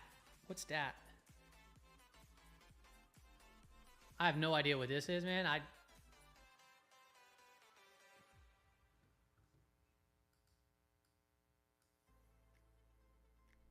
I don't, this looks really confusing to me. Pro shares what?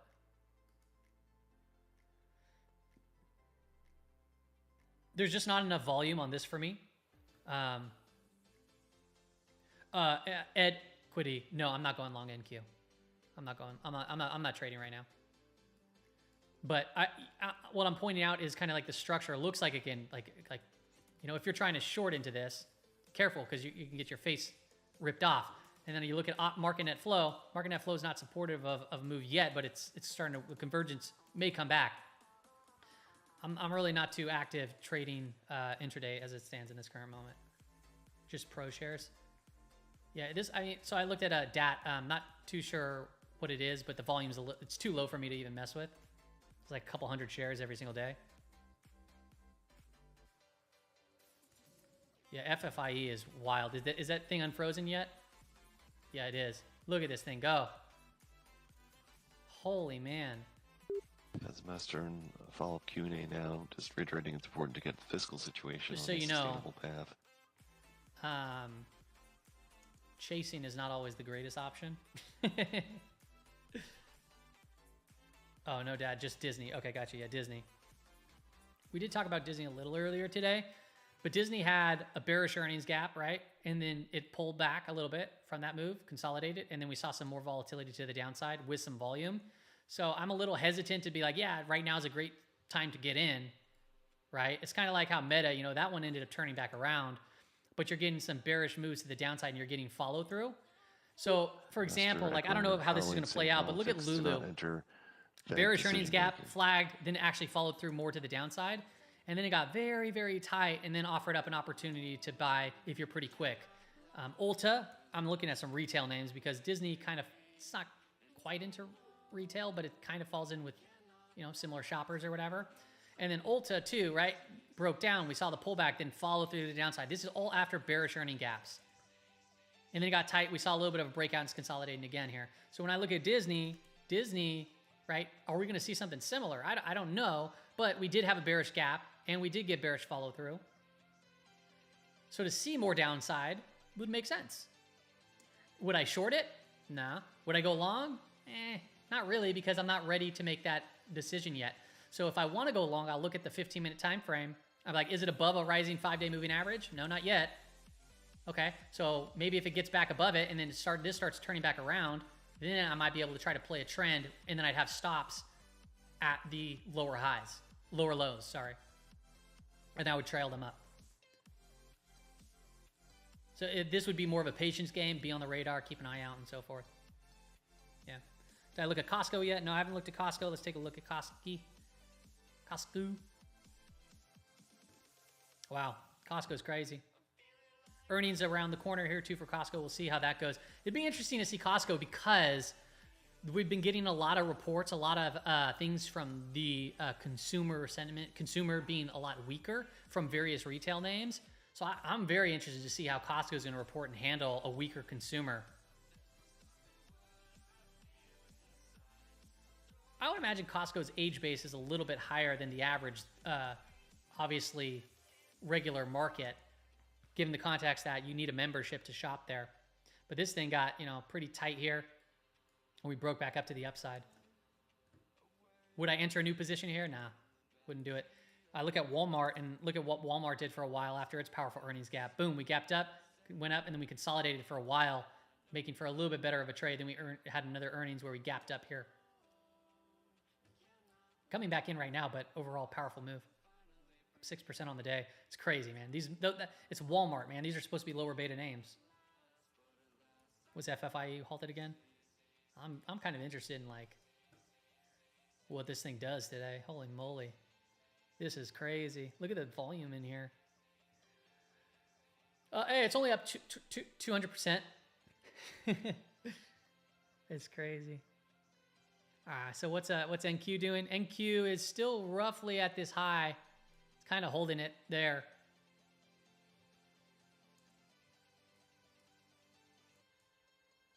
And it just broke that. So now we have, in the very smaller structure of the market, we have now technically a higher high. I don't necessarily know if I'd call this a higher low or not. So if we pull back in, I would look for a more substantial higher low. But nevertheless, in technical terms, this would be a higher low, right? In a very small structure, I'm looking at microscopic structure right now of NQ. Okay.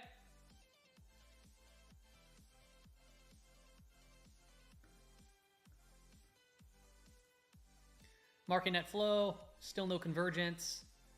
S&P 500, this is kind of interesting. We did see this little hammer candle right here, and we started breaking above the high on this candle. So we pulled back, and now we're starting to break above that high, which is the first higher low on the 15-minute time frame. In Singapore later in one this candle, month, 2 candle, 3 candle, report. 4, broke it. Typically, that's a good sign. We'll see. Did I just hear something about, what did I hear? I don't know.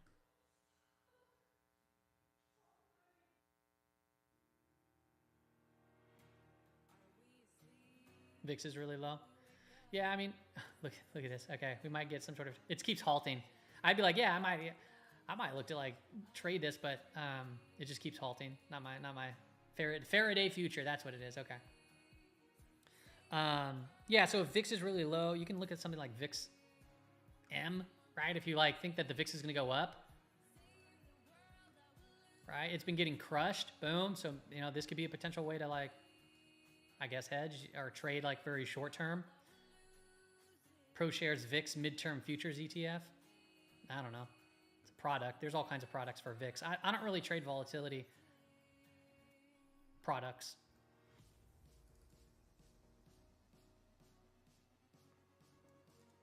So if I look at the VIX, yeah, I mean, it's a pretty low reading. And when we get down in these 12s, we've seen people come in and not necessarily buy the VIX, but you see what I'm saying? We typically, when we're coming down into these ranges, we've seen probably if I look at orders of like VIX futures, we've probably seen a lot of people come in at those levels. So to see volatility rise here in the near term, yeah, probably can happen. Even if the market does go up, you can see both happen.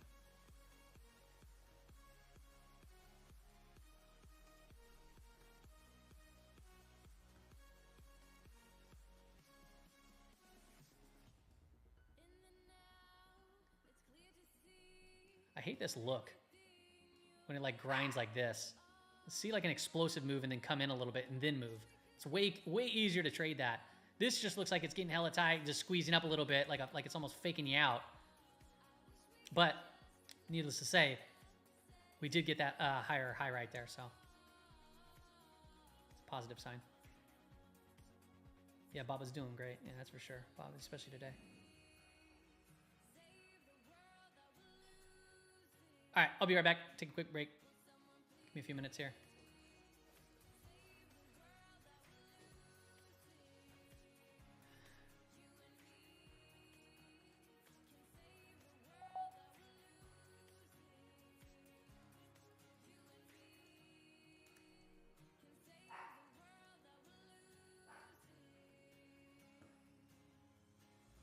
BRB.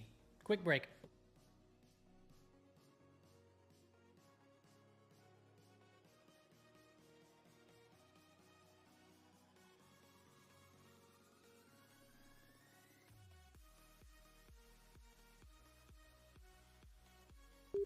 Brazil economic policy minister saying that President Lula wants new Petrobras CEO to increase refinery and gas investments.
Okay, I'm back.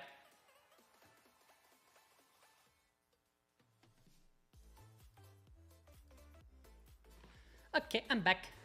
What's happened? Nothing. How's everyone doing? Talk to me, people. Talk to me. Take a look at Zim. What's Zim? Shipping? Whee! Yeah, integrated shipping. Look at that thing go. It's coming into earnings. When I see this stuff, like I always ask, okay, where did it come from, right? It's made this gigantic move, so is right now the best time to enter? For me, for my strategy, it's not. Report that UAE's ADNOC I like to wait for the to establish consolidations. the U.S. trading desk in a global expansion, according to a report. NQ still holding up here after breaking that first high. So right over, I don't know, 735 maybe? 735 could potentially produce something. Right over here. But we're still underneath Cannabis names, Department that of volatility Health and Human that Services came in. I think that was the sees Fed member, credible right? scientific Came out or support something. Or an auction, I can't remember medicinal exactly. uses Saw that quick hit to the cannabis. downside. Proposed rule. Take a look at market net flow. Starting to get some convergence back here. A magnet down here at 530, but Justice we're above Department 530 on the unveiling S&P proposed 500 rule from, to ease yeah, about 50 cents restrictions above on it. marijuana. So chopping around. Oh, what did we just hear right there? Marijuana. Give me a second.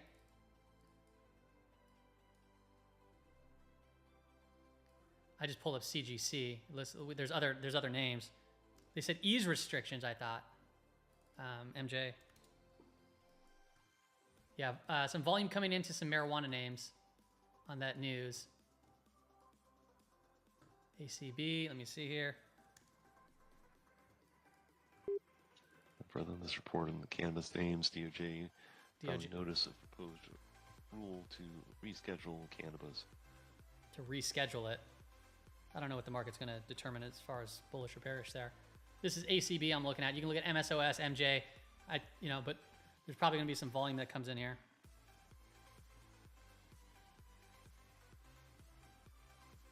The last time we had news on cannabis names, it went roaring, but that was a... Let's see here.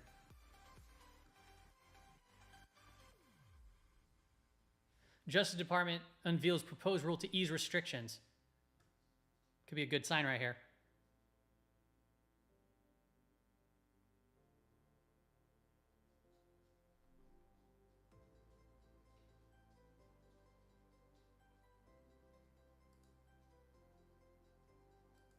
Let's see here. Let's see what happens with this stuff. Not quite the response that we got that one time.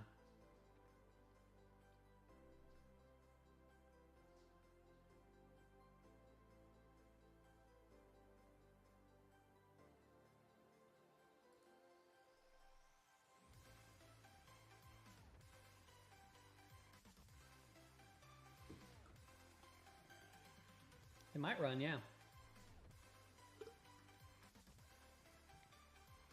might start running. Let's get it. Let's get it going.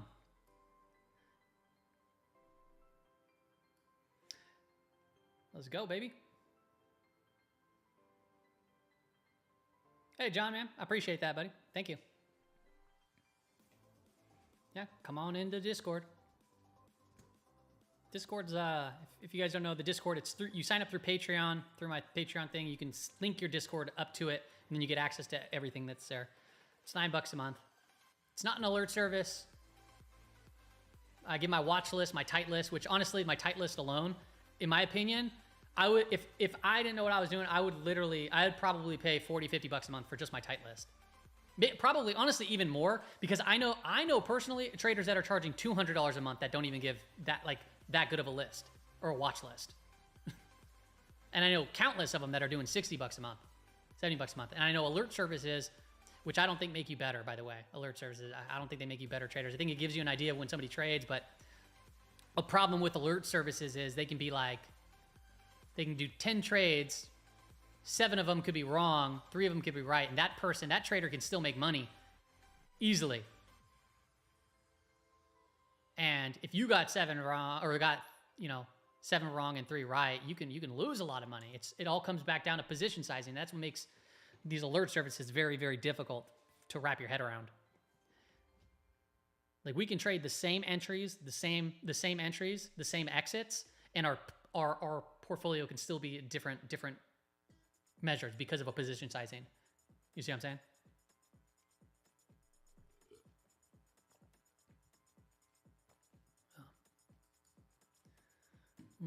Yeah. Just watching some cannabis names right now. For United UAL, seeing FAA confirming an earlier report that their United Air review is ongoing, that FAA has not approved expansion of the United fleet or routes. Tilray moved. Report citing an internal memo, United said that FAA had lifted a freeze CGC on moved. operations as part of an ongoing review. Not much of a move, people. When the news came out last time, I mean, it still might get going, who knows? But when the news actually came out last time with the Justice Department or the DEA, I forget when exactly. No, I remember when it was. Let me look at it. The daily time frame right here. This was the move. That was the move. It literally, for Aurora Cannabis, it went from, like 30-something%. It was crazy. Then we pull back in, and now we're getting news again right here. And it's actually not a bad looking chart. One of my largest percentage gainers this year was from a cannabis name. Not like the biggest dollar amount, but the biggest percentage win, it was GLASF, GLASF. I played the weekly time frame over here. This was in the trade ideas too. Trade ideas section had this. It was over 100% gainer. And it still looks good. Look at this thing. Look at the daily time frame. Look at, this was, I think, around the base that I played, and then it consolidated, we broke out further. We consolidated, we broke out further. We consolidated, we broke out further. And take a look now. It freaking consolidated, and now it's trying to break out again. Huge move. And it's been pretty consistent, too. Is it getting long in the tooth? I don't know. But nice consolidation right here. MSOS, or MJ, was one that we were looking at, too, earlier in the trading year. As far as like the 4 stages go, right? Decline, accumulation, potential markup. And this could be potentially the early stages of a markup for cannabis names. Right? If they're going to ease restrictions and make it more accessible, right? You know, new businesses can arrive, right? All kinds of good stuff can happen in this sector. And you can see here, we have this low, we have a higher low, we have a higher low. It's getting very tight up and around this 10-ish, 11-ish dollar section on MSOS. Like, it's like one of those, like, hey, you know, I'm going to buy some and I'm going to let this go and just let it go. As far as like a longer term hold, like, so not like a crazy large position, because you want to actually, you do whatever you do. When I invest into something, it's like I add in, you know, I'm more calm with it. I don't go like balls to the wall. With the Chinese president. Get MJ. Implement important. Look at MJ. I mean, it's the same thing. Reach between the two leaders. I mean, and it's starting to turn around. These look like great. They look good. They look good, and there's clear idea by look good. The chart is starting to set up, and there's clear ideas for where you get out if you're wrong. I mean, these things got beaten Same Chinese down, press report saying that President, and then they went sideways for a long time. These are weekly candles. China supports convening an international peace conference on Russia and Ukraine.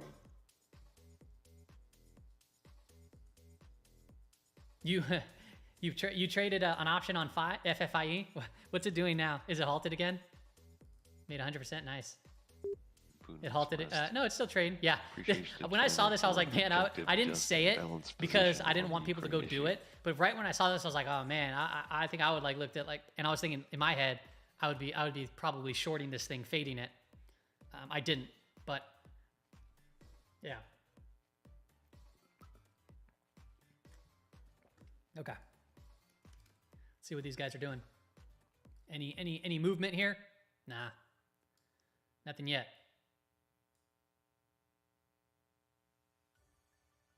Got the volume, just coming back in. Interestingly enough, though, look at this. You want to see something funny? Is the news came out right here on this big volume move, but what was price doing ahead of that? Like, look at this volume that came in here. It's almost like people knew, then the news came out, and then they started dumping into it. All speculative, of course.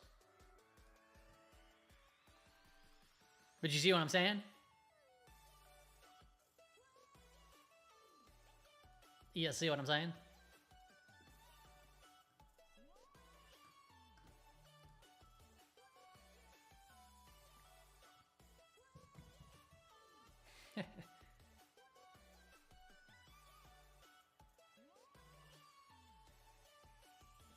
Thanks, Super Beef.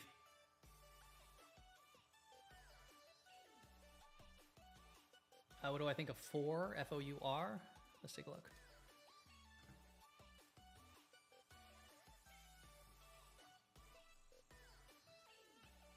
I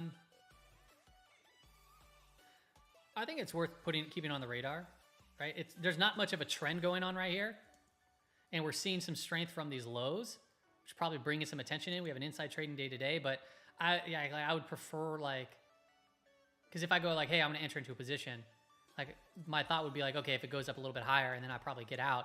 But to me, I would still look for the consolidation, and we're starting that right here on this one day. But after a very strong move like this, what if it comes back here, and if I enter here, I'm definitely going to not be in the position anymore, because that would be, a 9% drop. And if it gets up to here, I'd be looking to my left of the screen. I'm like, dang, it's already came, significantly more, and now I'm up, a couple percentage points. So I personally like to look for some sort of consolidation. The weekly time frame, let's take a look at that. Yeah, it's just, see how it's kind of no trend is going on right here? It's kind of just kind of all over the place. Got around 64. Let's take a look. That's a good entry. Yeah, if you got in around 64, you were probably playing the follow through on earnings, and we got that follow through. What we didn't get, and by the way, when you look at earnings, what I like actually seeing here, let me draw this out for you. So I can give examples of this one too, but earnings, we gapped down, we closed near the high of day with big volume, and those could spark reversals or lows. Actually, if you go back to the S&P 500 when we had CPI day back in October of I forget when it was, but marked the low of the 2022 bear market. I think it was October 2022. It gapped down, closed at the highs, had the big volume to support it, and that marked the low. You can go back through other charts and you'll see the same thing sometimes happen. So this could have been a good earnings, a bad earnings, I don't really know, but it went down, closed at the high, and we're getting follow through. So if you played the follow through, now you have an idea of where you can risk. So you can actually manage, even if it were to pull in or go up higher and pull in, you now have the ability to eventually update your risk parameters as time continues, and you're pretty decent far off of that, of your entry. So it just depends. If it comes down here, are you going to get out and break even, or are you going to let this thing go and think that this is going to be the low? Because at 64, and I look at this, I'm like, okay, maybe you thought this was going to be a risk, and then you're playing it for way up here or whatever to continue on for an investment. Then, you can deal with volatility. It just comes down to your position size. Now, if you're looking at this and you're like, my position, I don't want to lose money. I think it can go higher, but then if you're worrying too much, chances are your position's a little bit too oversized if you're sitting worrying about it too much when you already have an idea of where your stop was going to be. And then if that's the case, you can always trim your position and just say, hey, I'll let the remainder go. And that's it, So there's always, you got to just think of ways to approach, each individual piece of inventory. And you got to be consistent with that too, for the most part,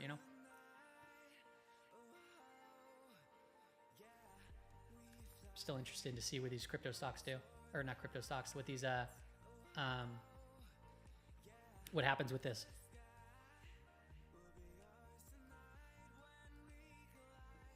Kind of interested here.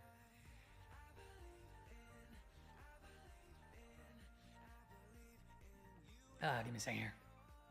You're welcome.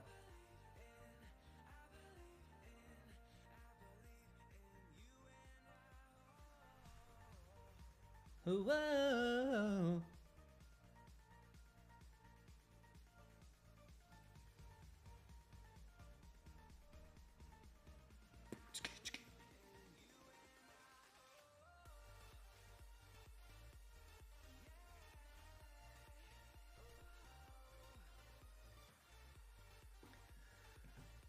Kind of pulled back here. Let's see if we get some movement here in ACB. I'm just looking at ACB because it made a big run last time. It's up 5% on the day already. Not much volume. Let's take a look at actually at like CGC. Yeah, it's a little sloppy, but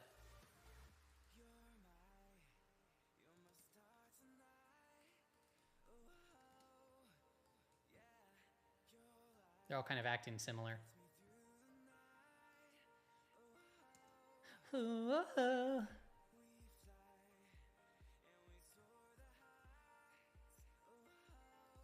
Let's go, Cannabis.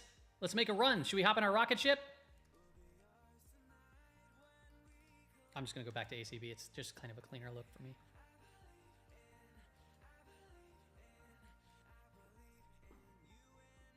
Shall we do this, dude? Should we go in the rocket ship? Let's just take this up 40%.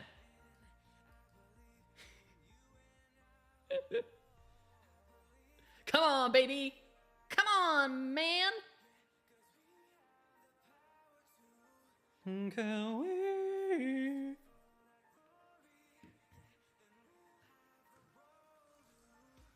I want to see what meme stocks are doing. Wow, I got a little bit of volume even in the meme stocks coming in here. Small little volume. Still way down on the day. Consumer staples looks like the leading sector today too. Consumer staples, man. This is one we called out a while ago, but look at consumer staples go. These are more defensive sectors. KDP is still going sideways. A lot of consumer staple names. I think the big move there was coming from obviously Walmartigus. Sale of first repo operations, 72 counterparties taking $410.1 billion. Super beef fatty. I guess I gotta add an Elon emoji. Elon emoji. Come on, people. What you thinking? Let's go take a Aurora Cannabis and CGC and MJ and MSOS. Let's run them. Hello. Let's go. 1, 2, 3, 4. Report here that Axon has entered into an agreement with New York State. Don't let winners turn into losers. By the way, if you were to catch these things. FUSIS intended to fight retail theft. Alpha X-ray Oscar November. AXON seeing a slight uptick in this press report.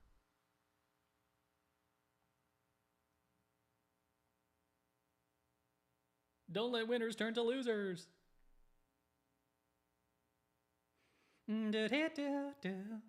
Go, baby, go, baby, go. Don't get faded and don't chase. Wait for consolidations. Manage risk.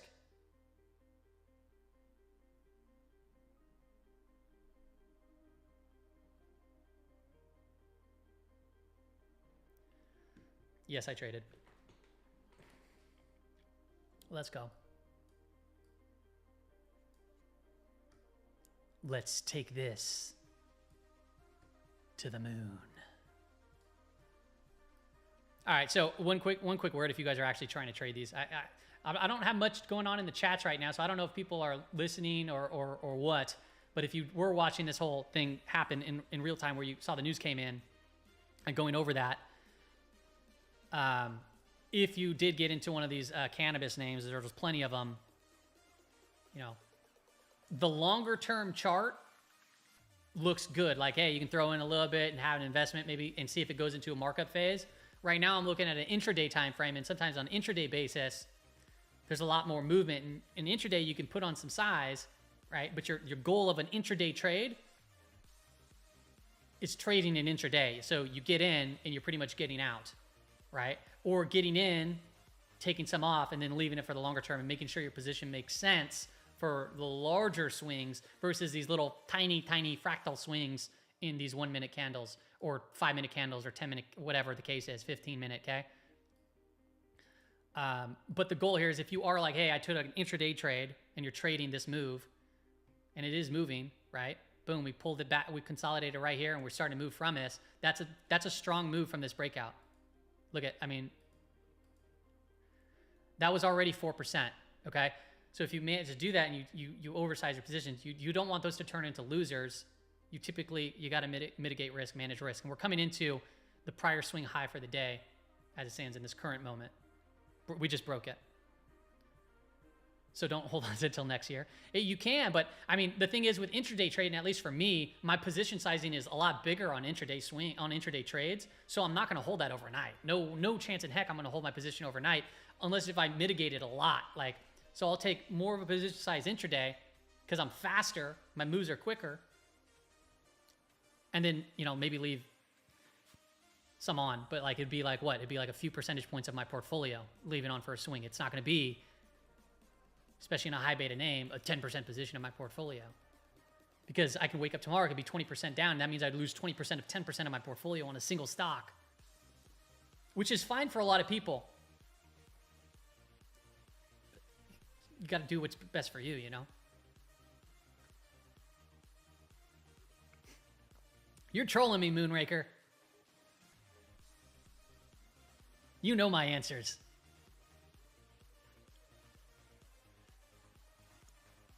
Come on, YouTube. Is YouTube down or something? Not a single chat is coming in through YouTube right now. Where's all my YouTube people? Am I even live on YouTube? I know there's Twitter, but I don't see Twitter chat. Maybe I got to try to find Twitter chat. I remember. Only a couple hundred there in YouTube. X.com though.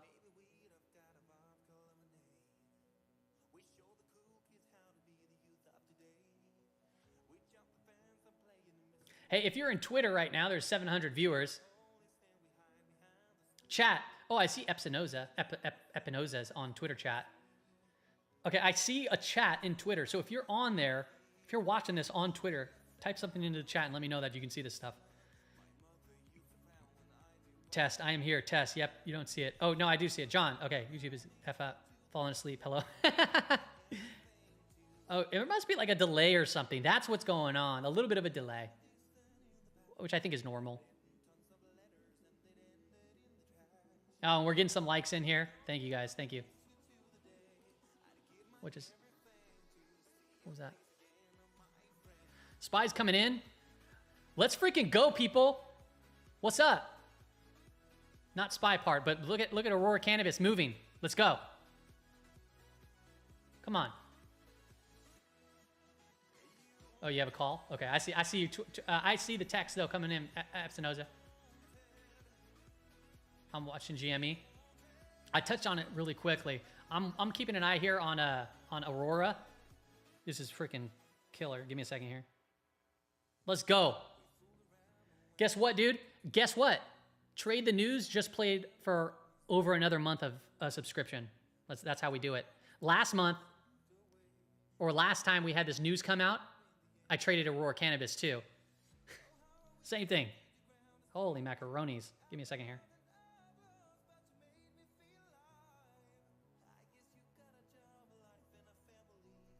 I'm cutting some. I cut some. And yeah, I have to do it on my phone because my other little thing is all messed up. That's fine. All right, people. Woohoo! Woohoo! What about shorting Bitcoin? I'm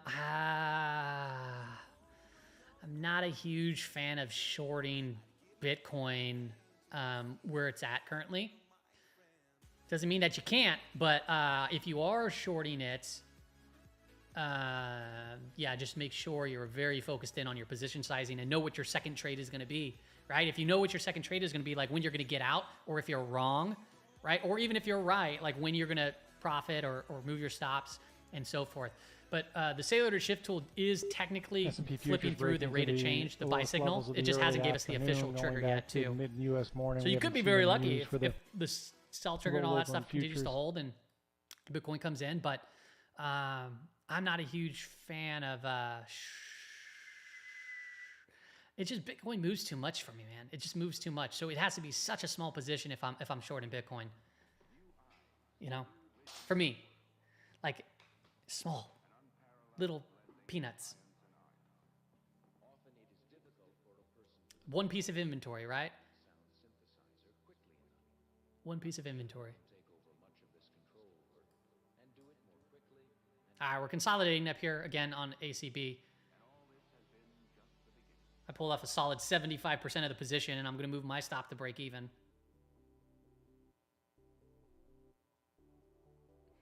Just let this thing move. And this is just an intraday trade. Freaking A, baby. Let's go. Fast. All right, let's take a look at the SPY. What's the SPY doing? The SPY's coming in, people. Okay. Yeah. Careful here. Getting obviously some volatility and some volume coming into the downside. SPY is now down on the day.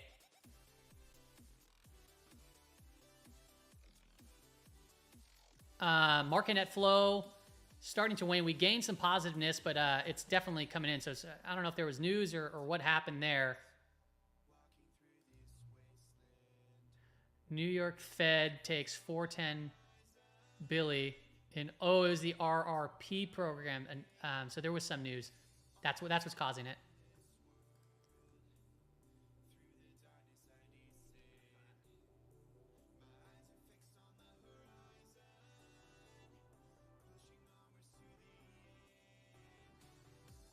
Why isn't it not showing that on my calendar? I'm assuming that's what it was. Maybe it'll show it in...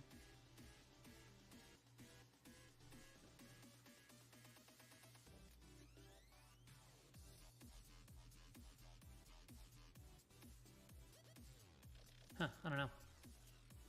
I'm assuming that's what that's what the news was, because I got the feed here. Ah. Eh. Eh.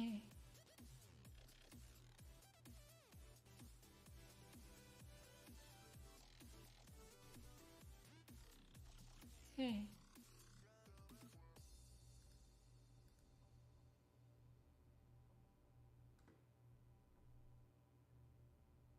That had to have been what it is. Probably that. It was probably probably a response from that report. What'd they say? Oh yeah, let's take a look back over here at Aurora Cannabis. Sorry, I get so sidetracked. So yeah, the market's coming in, but guess what, baby? Guess what, baby? We're in a little rocket ship right now in marijuana names. Cannabis. Cannabis.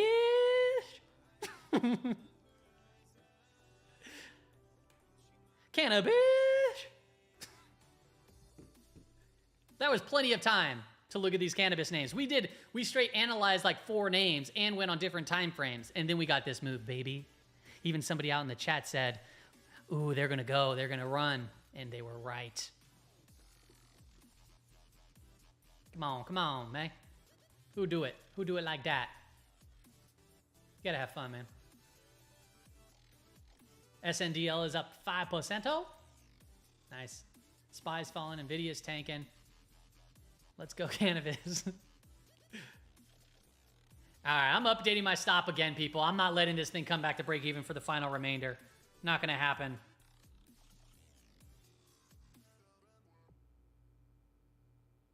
Actually, I know what I'm gonna do. Holy macaroni, dude. All right, I'm gonna cut that right there.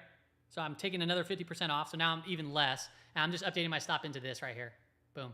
I'm just doing the swing low right there. Very tiny. Now I have remaining. I'll make a 778. I traded Aurora. And yeah, I have to do it from my phone because I'm not doing it on the screen because there's real estate on my monitor taken up. It is what it is.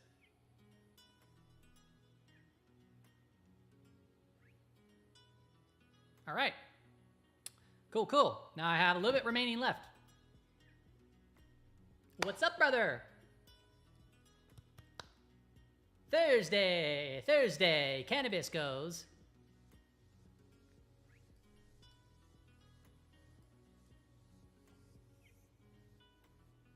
Still long WTI. How is that crude oil doing here? I still have a position in oil too, my friend. Yeah, it's I mean, it's just kind of consolidating. It's kind of like one of those things that can kind of break either way right now. It's just really holding on to that 200-day for whatever reason. A break higher, I think that 10-year yield may actually come in, go higher too. and start to bounce a little bit. And then I think that means, something like TLT would come in. And TLT is coming in from a very strong move into that declining 200-day again. The chart that we've shared in the past was oil in recent months. Oil has really been like a very tight correlation to the 10-year yield. But it's almost like what oil does, the 10-year yield follows shortly after. It's a really cool chart. Take a look here. I'm going to show you it. Take a quick look. Take a quick gander as the market's falling apart. All right, so take a look here. Take a quick gander as the market's falling apart. Okay. Take a quick look here. Take a quick gander as the market's falling apart. Okay, take a quick look here. Take a quick... I'm playing around, man. I have fun when things work out. Could you explain the current gamma flip and the ES? Yeah. Okay, so the black line is WTIC, so oil, and then the 10-year yield is the red and green candlestick chart.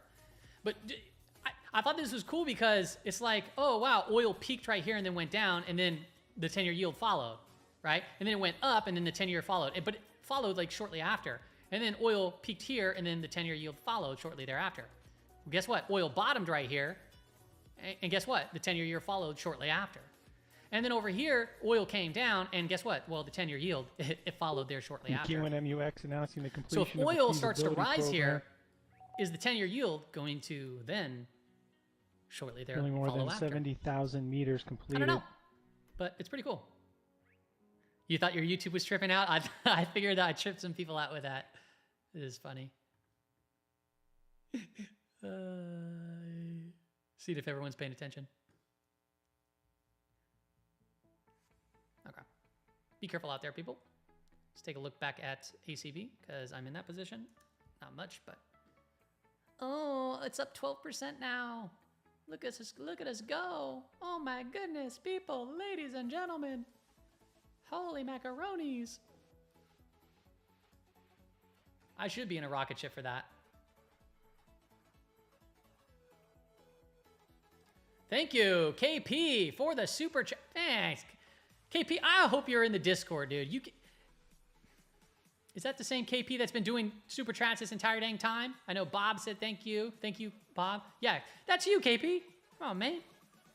You keep on giving us these super chats. Thanks so much for supporting the channel, man. It's appreciative. Very thoughtful. You do not need to do that. It's only $9 US to be in the Discord for an entire month. And I'll be there. I'm always hanging out. Hey, what's up, Robert, over there on Twitter? Or X, sorry. Watch my live stream get cut off on Twitter. Or on X, because I mentioned Twitter. Looks like I'm going to get stopped out for the remainder over here. We'll see.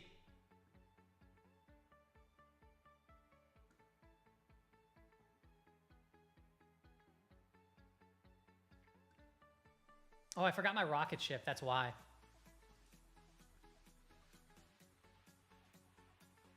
I forgot to be in my rocket ship.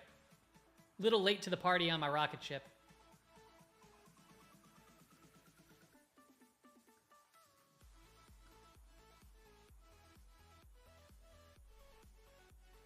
Oh, sorry, the gamma stuff. There was a question about the gamma flip. Could you explain the current gamma flip in ES? Appreciate it. Yeah. For the S&P 500. How do you get this indicator? Will I start an ETF? I had a meeting with actually somebody about that. Yeah, I had a meeting with a company that helps establish ETFs. They have their trade desk people, so you basically everything goes through them. You just tell them the strategy, or you tell them when to buy, when to sell. You contact the trade desk and so forth for having your own ETF. But it's just too big of a risk for me. One, I just feel like I'm gonna have a potential like heart attack if that was gonna be the case, because I'm good with trading my money, but when I start thinking about like other people's well-beings, like it just, that's like, because a lot of people even in my family are like, dude, why don't you just do financial, like be a financial advisor? One, when you start out, you don't make that much money, or investment like you could end up making good money, but then it's like, the thought of like specifically telling people like what to do, like a fiduciary sort of type of thing, or doing things and then they follow along. Man, I just don't think I'd be able to sleep at night, right? Because I don't feel like because everyone has a different view and way to maintain risk, and it just doesn't seem like it would be fun for me. Even if I was making millions and it was a crazy awesome ETF, I honestly don't think I'd be enjoying it that much at all. I could be wrong, but I looked into it, and first off, it's expensive. Oh my gosh, to run these funds. I'm looking at probably around $20,000 a month minimum, and that could be covered by expenses and fees for my, whatever strategy that I trade. But also, it's like, oh, yeah. I don't know, man. I just not. My gut tells me never do that. You can sleep when you're dead. Shit.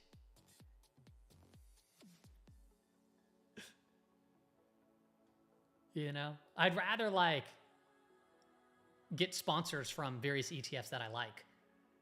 So if there's any, money managers watching this stream right now, I know a lot of money managers, like for example, like Simplify ETFs, they sponsor things. Crane Shares, they do sponsors. They run like KWeb and stuff like that. Simplify ETF, they've been on various things that do sponsors. I'll take them on as a sponsor any day, and I'll talk about their products because I respect what they do. And, that'd be more my style, is finding what's good out there as far as like, good ETFs, and then going from that perspective, but managing it and making those calls and the trades. Like, remember the guy, dang dude, somebody help me out here.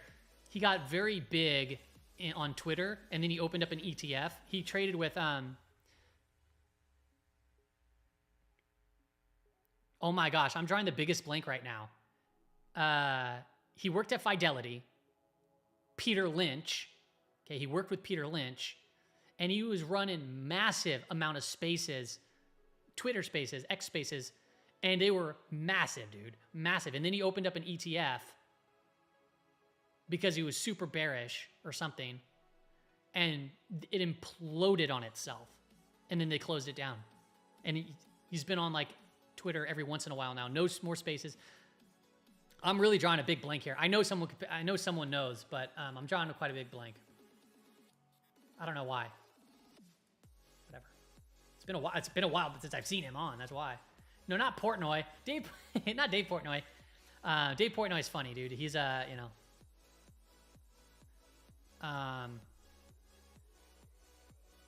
dude. Okay, the ETF was Nope.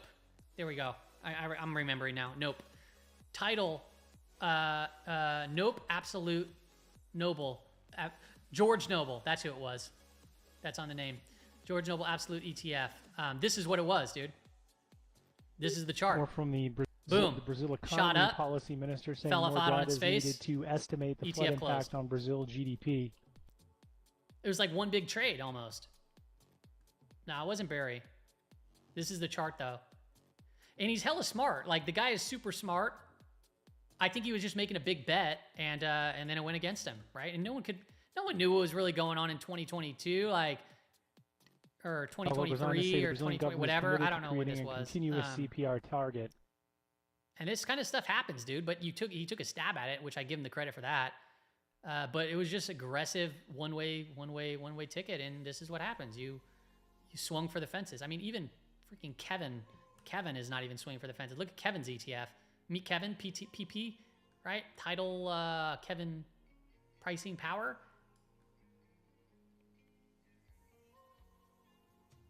Like, he's not swinging for the fences. He just has like a portfolio, and it keeps it in there, and it manages it. It's probably very similar to like ARK, because he's like, a fan of Kathy Wood or whatever, but his ETF is even doing better than that. But you can look at their holdings, right? There's nothing really amazing that goes here. You just pay a big fee to run, to have, in their strategy or whatever. I don't know. Any idea why I dropped? What's dropping right now? Is SPY dropping? I'm assuming that the reason Local for the TV SPY report drop that Spirit Aerosystem is going to be laying was off 450 positions in their Wichita facility. I don't know. Sierra I'm Papa assuming the Romeo. reverse repo program. It came out at 1016. That's what RRP is. Reverse repo program. Yeah. RRP at 1016. Let me go here on SPY. Yeah, that was what it was. 1016 is right here. So whatever happened with the reverse repo program was right here, and that's when volatility entered in. Boom, boom, boom, boom. Okay. It was a reaction to the news. I guess. Right? It's settled down since so far, and we're flat on the day. Remember, the higher probability is that we come back to the weekly expected move at some point. Today's Thursday, and we've been up 10 straight days. Working on 11 straight days. We still might finish up on the day. We're flat. We're flat. We're unchanged. We're just getting some intraday volatility. Oh man, did my position get stopped out? I keep forgetting. Let's go, baby. I'm still in this. I'm updating my stop again. Why not? To here. Reducing risk. No, actually, that's above 80. I'm gonna keep it where it's at. That's too little of a move. Or maybe I'll just update it like this.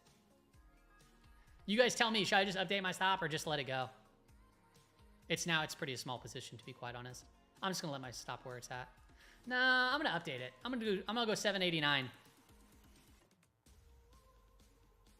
I feel like that's not giving it room though. But also I don't feel like this is giving it the room because it could come down and then make a big run. But I've already exited a lot of the position.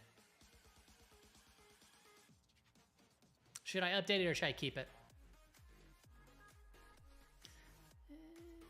Yeah, I'm just gonna keep it where it's at because I've already exited some. This isn't enough big enough pullback for me. That was. Now we'll see. Stop me out or let's keep going, baby.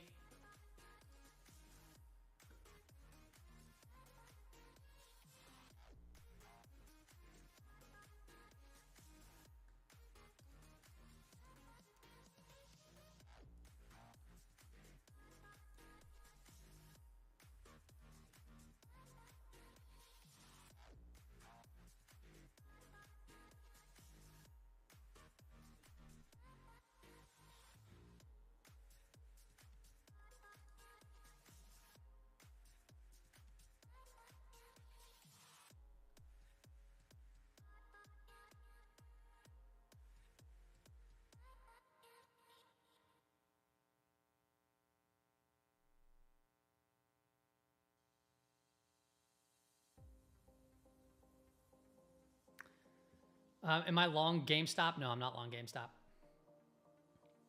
DXYZ as a play on the SpaceX. I don't know what DXYZ is. I'll have to pull that chart up. What is... It was George Noble. Thanks, Matt. No hate for George. I mean, he brought some people together, but yeah, I'm just showing how hard it is to run an ETF. It's not an easy task.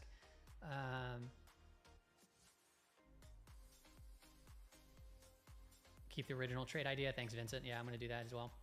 Good call.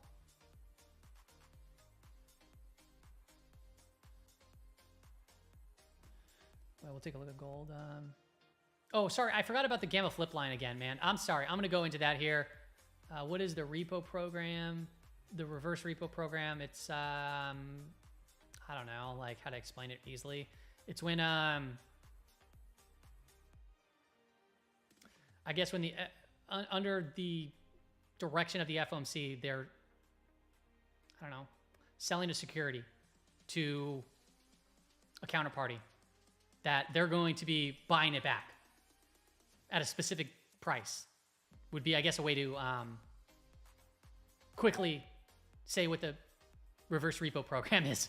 It's not the greatest explanation, but that it is technically accurate. Selling a security to an eligible person, counterparty, whatever, knowing that they're going to be buying it back, repurchasing it at a specific price, and typically at a certain specific time too. Okay, let's go into consolidation on URA. Yeah, let's take a look at that. Okay, so I'm still in ACB. It would suck to get stopped out actually, because it is looking like it's kind of consolidating here. But I can always look to re-enter or maybe resize, but it looks like I'll probably get stopped out. But I already taken some profit, so I'm happy with it. So I'm going to get over that right now and continue moving on. I wanted to talk about the gamma flip line. Somebody had mentioned, you know, what is it? Where do you get it? So the gamma flip line is telling us, okay, where positive gamma territory is, where negative gamma territory. And when we're below or above that line, it tells us how dealers react and what happens with liquidity and what happens with volatility. I source it from Gamma Labs, just my gamma flip line, but that's just like one place, right? That you can get the gamma flip line. And there, remember, it's a flip line and it kind of gets different. Some people have different flip lines because they they aggregate their data a little differently. But Gamma Labs is one, Spot Gamma, Tier 1 Alpha, Trady Ticks, and basically a lot of other services out there offer like these type of things. And I just pull it from Gamma Labs. That's all I do. Okay. And right now the gamma flip line in this current moment is at 52.40. Okay, so 52.40 is here, which means that dealers are going to look to buy the dip, sell the rip, buy the dip, sell the rip. So when we're in positive gamma territory, this is where liquidity actually increases and volatility typically comes in. Okay, it doesn't mean you can't see some volatile swings and price moves or whatever, but if we start coming in, dealers in this position will look to buy the dip. And this is up now to 52.40. This was at 51.70 the other day or somewhere around there. So it's moving up, which is fine. It moves up and we can potentially be in negative gamma soon. Let me go to SPY here on the daily time frame and show you what looked like negative gamma. So actually, yeah. So see this right here? This is all negative gamma territory. And you see these big wild swings and we kind of went all over the place, chopped around, big range candles. Because that's when you're negative gamma territory, that's when volatility increases, liquidity dries up. When liquidity dries up, you get more volatility. Less volatility, more price swings. Okay, now let me show you a time series of this. This is the time series for net gamma. And you can see this was the part where I just highlighted, right, when we were in negative gamma territory. The prior area where we were in negative gamma territory was over here, and that was at 10% correction or so. Dude, they're adding a lot of liquidity overhead right here, people, by the way. So be careful there. Was over here. This is 10% correction. This was negative gamma territory. And if I take it a step further, if we look at the call or the put walls, who remembers that we talked about way back here, the put wall was at 4,200, right? We talked about it there, but we also talked about it when price was coming in here because the put wall was where? Actually, I'm kind of trying to remember. I think it was 5,000. Okay. Give me a second. There was a big, massive put wall and price came in. And I remember a lot of people started just hating on like, oh, it got to your, whatever, the put wall, whatever, blah, blah, blah, blah, blah. And look what price did just because it undercut it a little bit. Boom. It started really ripping from those areas. Well, over here, when price was coming down, I said, pay attention to the put wall because, it could get pinned around these areas. Just like a call wall, like we're at 5,300. It could be pinned in those areas. Okay. And we got pinned around this area. And then look what happened. Boom. We shot through it. We shot back up. We were literally talking about that over here to say, hey, I wonder if it's going to have a similar type of move. It did. And that's not to say that that's always going to be the case. Now, the put wall currently, I think it's still at 5,000 to be honest. Yeah, I think it's still at 5,000. Put wall's still at 5,000.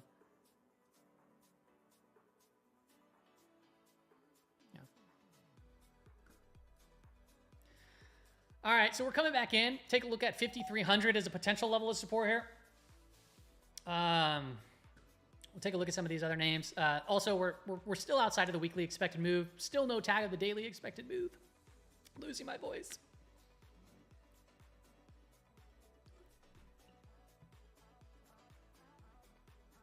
Hey, I appreciate that, Phenom.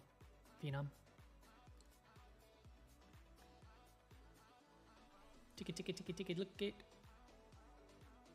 Where would you like to go, Moonraker? Back to 5,000?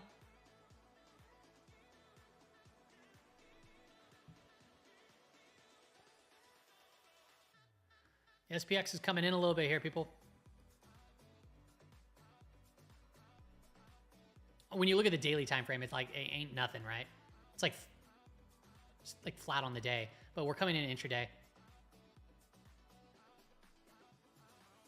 Nothing to get too crazy about.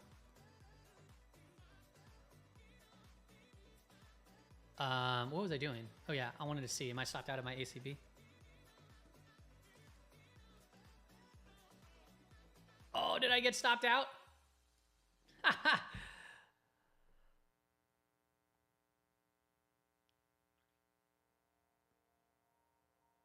No, I didn't.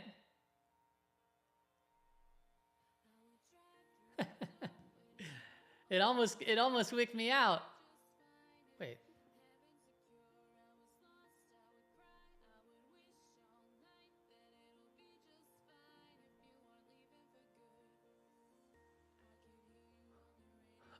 It missed it by 1 cent. That's funny. It'll probably get me here in a moment, though. It missed me by 1 cent on that little wick. Punk.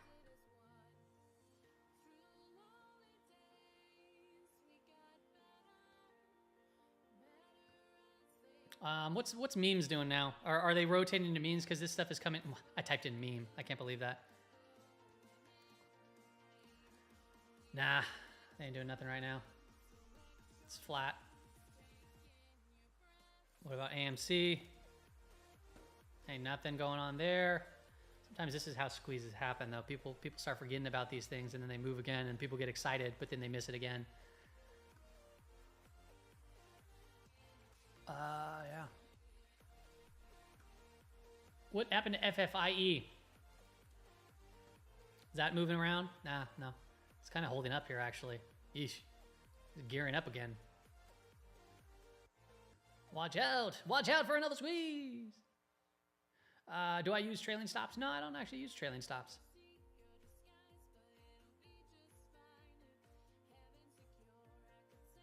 Hey, Hugo, I appreciate that, man. All the way from Spain. That's so cool. But I trail my own stop, Victor. The reason why I don't use trailing stops is because sometimes the stop will trail into an area that's not a good area to have a stop. So when I'm swing trading, watch, I'll show you. Like, for example, if I go here and I say my trailing stop is going to be whatever percent, and it starts off like down here, I don't know. Okay, but as price moves up, like it's up here, my stop might be like right here, when that might not be the greatest idea for a stop. Or when price comes up here, maybe my stop is like up here, which is also not the greatest idea for a stop. It'd be more on the swing low. You see what I'm saying? So I like to look at price, where it goes, and then move my stop and trail it by itself. But it doesn't mean you can't be strategic with a trailing stop either. It's just note that the trailing stop doesn't care if it's a good area for a stop or not. It cares about where price is relative to your stop. Oh, you would enjoy negative gamma. Yeah, I get it. Are we just hibernating right here? They're going to stop me out and then go for another run. We've got some lower highs, kind of building into the 780 level.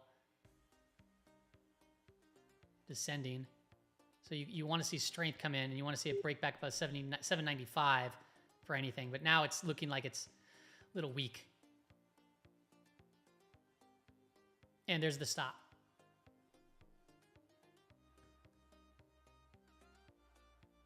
I should have been stopped out right there, I think.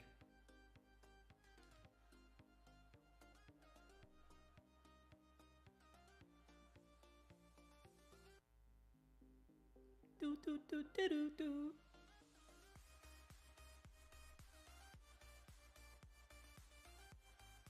Yes, I was stopped out. Stopped. Man, they took me. Now watch them run it.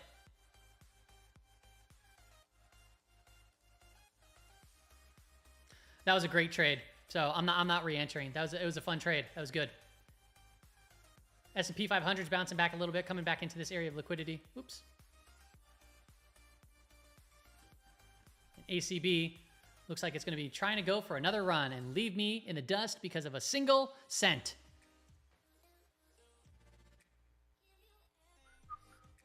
Rivian. Let's take a look at Rivian. I mean, it doesn't look hot here. I mean, it's not a good looking chart.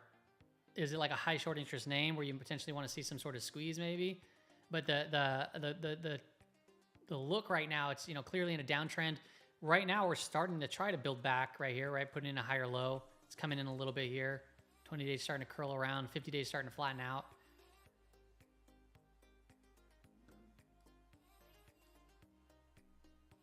It's not like a clear setup for a trade, you know? It's like if you go long, maybe you're like trying to hold this trend or something like that and playing it for higher. Look at the weekly time frame. The weekly time frame is showing like this little crossover taking place. It's not the greatest look on the weekly candle, but it could be. I mean, it could be trying to set up for a move back up. It's just like you got to be kind of aggressive because the trend is so darn bearish. Give me a second here.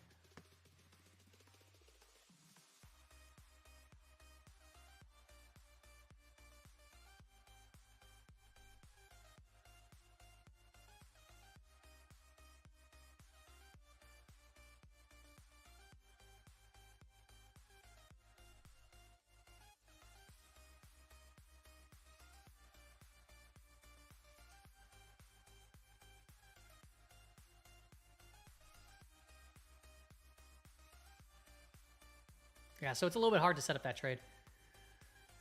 Let's take a look at PFE and some McDonald's. McDonald's.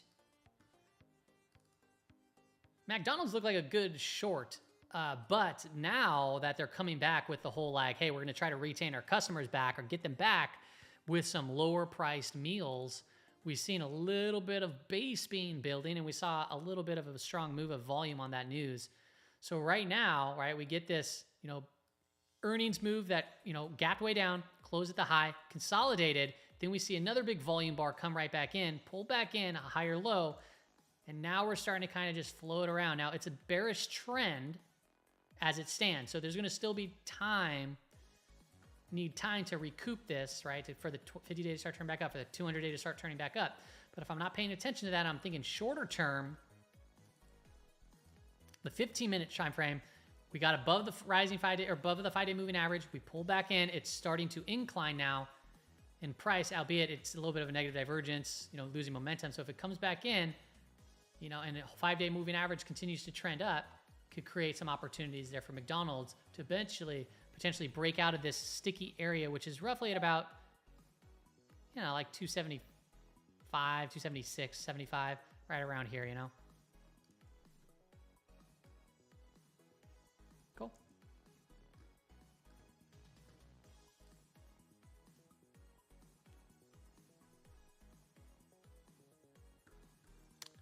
Pfizer.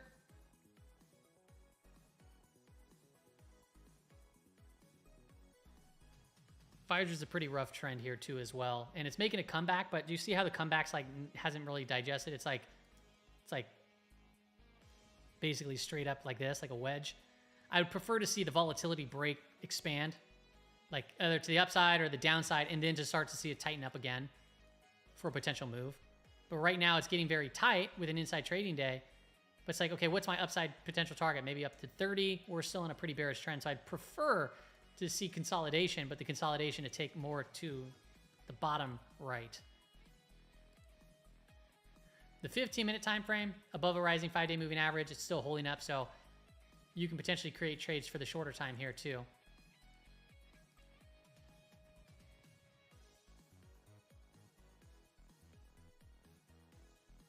And then we did break out of a nice weekly trend over here. But even so, even if it comes back down, it would probably still take some time to base out and to group, to get its like feet together. I think, what was a good one? I think it was MRK. Merck. Look at this on the weekly time frame.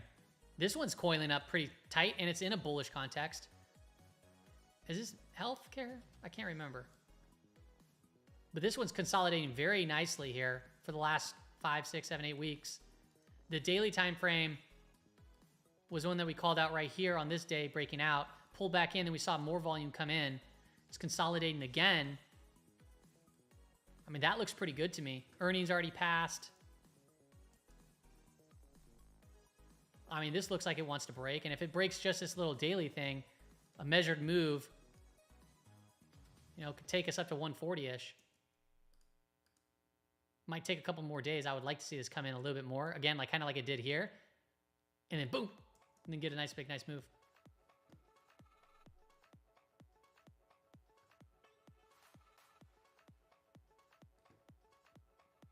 RCL. Yeah, let's take a look at RCL. Oh, PPH. I'll pull those in a second here. RCL. Oh, yeah, look at that. We're seeing a little move in RCL. Let me see here.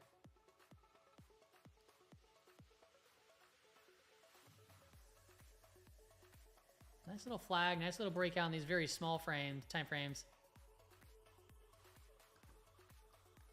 Man, it's just so... This 15-minute time frame, man. It's like, gets so sloppy here.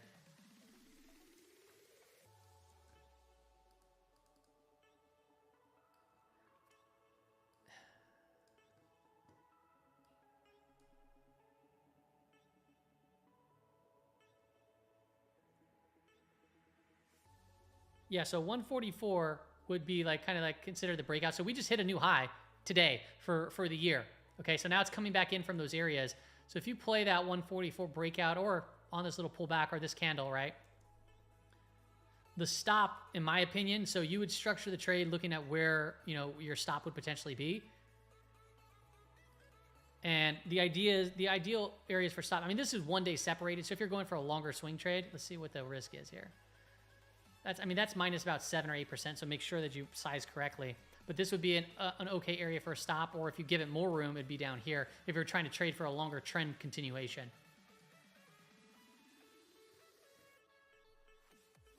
It's going to, what really matters is where this thing closes today.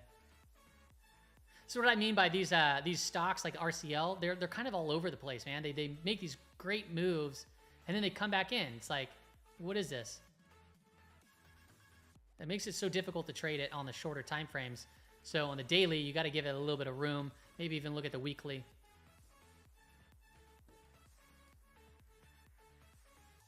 And if you're looking at the weekly, then I'd say, yeah, then you'd want to basically, you want to not have price come back down to the break the prior weekly low.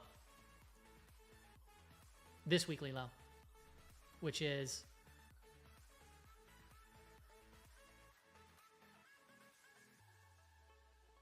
$139 and 2 cents. And then over here too could be a potential level.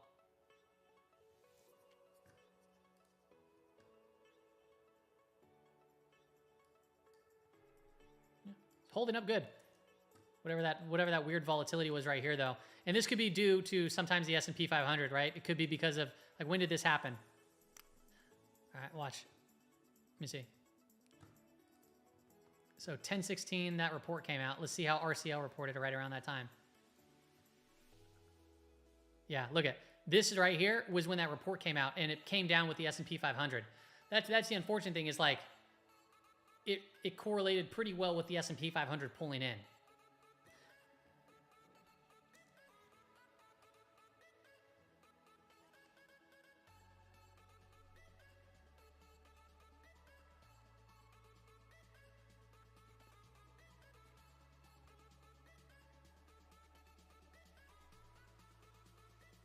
Give me a second here.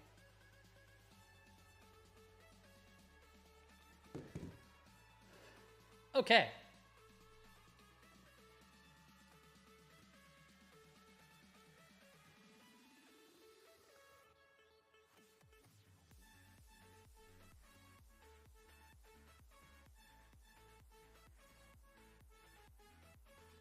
PPH. Yeah, let's look at PPH.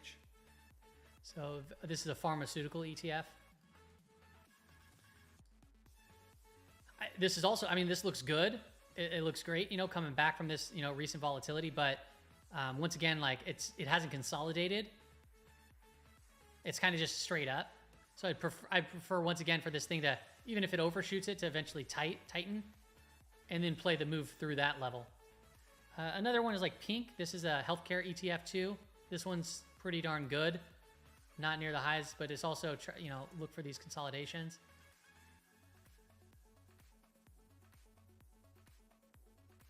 Have I seen Kraken? C-R-K-N? Not too sure what that is. Is that Crown Electric? Oh, is this like a short squeeze or something going on? Oh my gosh.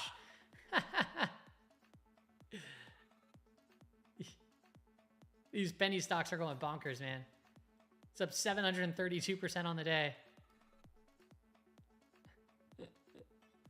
That's crazy. That's crazy. Crazy.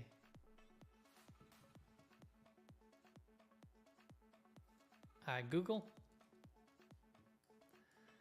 Google's staging a little bit of a bid back right here. Intraday. Daily time frame looks great. I mean, we just made new highs. Probably new all-time highs, right? Yeah, new all-time highs today. Right? I think so, yeah. So today, new all-time highs, which is never really a bearish thing. Are things a little extended? Yeah, a little bit. So now you wait for these consolidations to take place. 4 days up straight, strong, brand new high. Google's doing good. It was up 1,000%. Wow, geez, that's wild.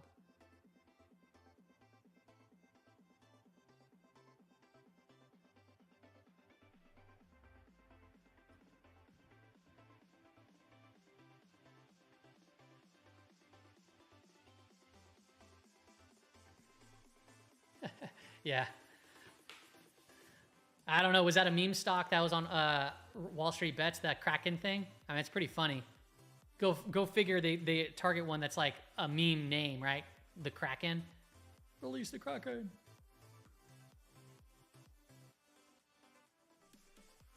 Look at this thing. What the heck? Look at this thing drop. Like from here, from the high, it just fell 50%. Yeah, have fun trading that. Have fun on the way up. Just don't let it go against you. In a stock like SMCI, when do you feel comfortable to open a short position? Let's see. I mean, if the trade makes sense, I'd be fine with it.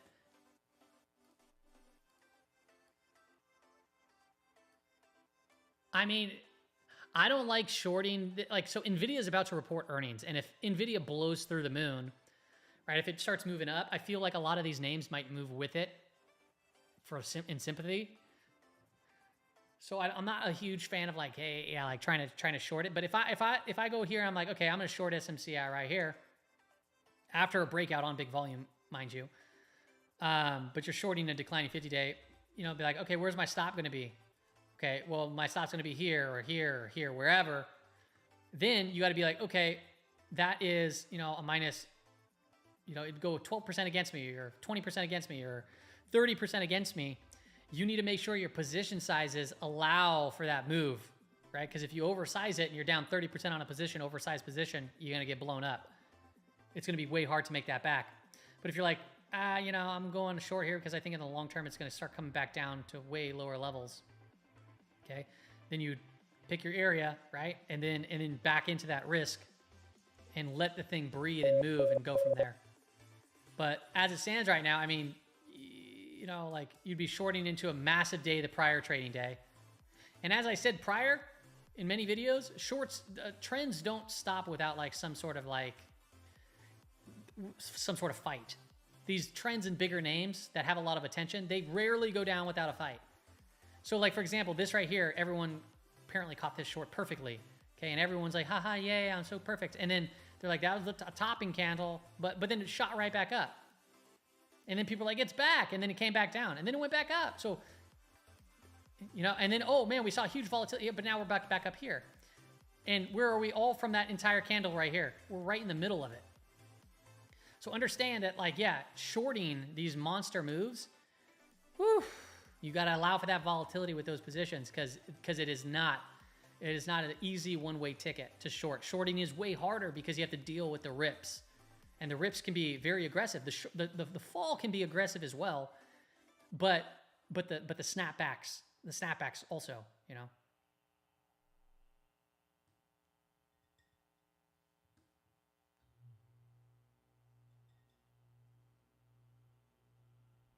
Yeah, definitely.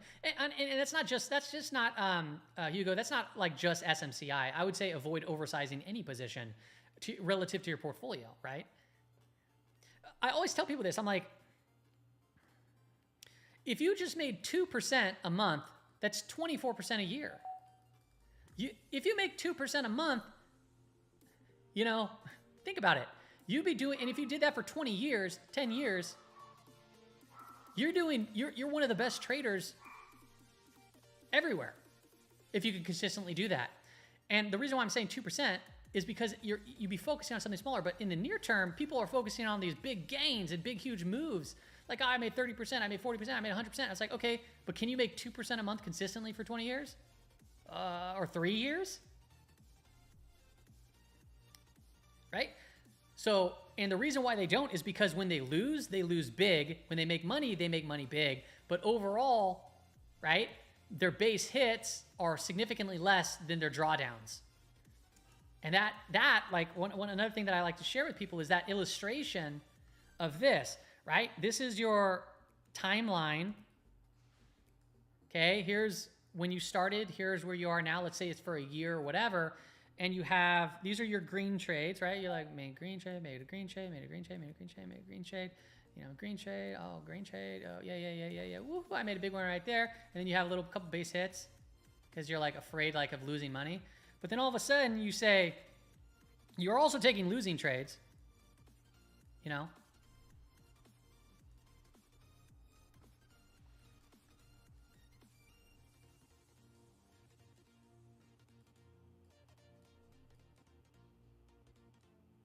Okay, you had much more winning trades here. All right, you had much more. Hi.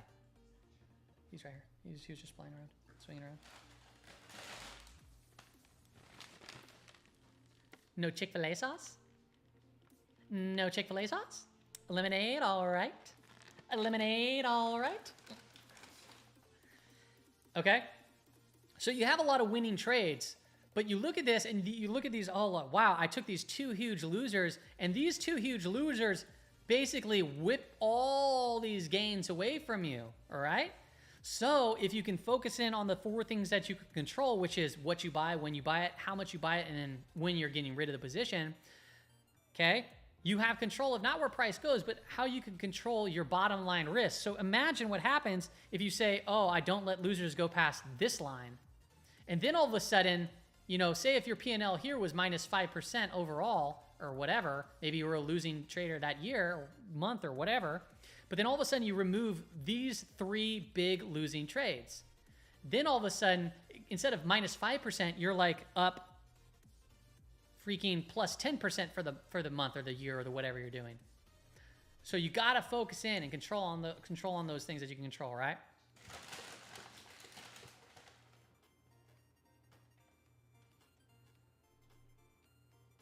SPY's sitting roughly at the lows of the day still.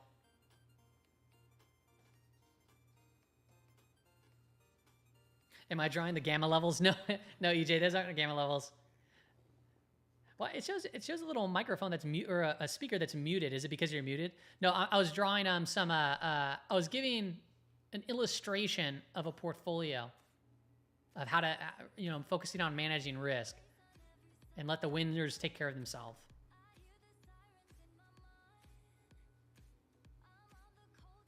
Coming back into this area of liquidity. Let's take a look at market net flow, see if it's giving us any insight. No, we've just been bearish, not bearish, sorry. Bullish divergence, but we don't have any convergence. Eliminate, all right. Okay, let's go. Oh, whatever happened to ACB, dude? Did it take off? Did it take off without me? Kind of, but then it came back in anyway. I'm happy with my trade. I'm happy. I like to look in. I like to check things check in, see how things are doing, you know. Okay. What else we got going on, guys? Gals? Can I have some but without the cancer? Yeah, seriously. I like chemicals.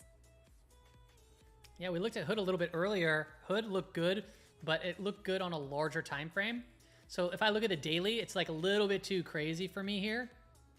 Okay, so if you go to the weekly time frame, it kind of evens things out a little bit and smooths the data, right? And you could say this is decline potential accumulation. Then we're going into a markup phase, and we're consolidating 1, 2, 3, 4, 5, 6, 7 weeks of consolidation here. So you would ideally, if you're long, you'd want to stop under here, and then the goal would be that we get continuation. Obviously, if you're long, it takes a little while for these moving averages obviously to catch up. That's the 30 week, the 40 week. MACD is kind of curling itself over, which is fine, but overall, you know, it's looking decent. It's just on the daily time frame, it's getting a little loose and sloppy, but we are starting to see some strength. So that's a positive sign, positive turn, and it's giving us an opportunity to potentially be in the early stages of a markup phase for something like that. And it's giving us an idea for a good amount of risk because we're still consolidating.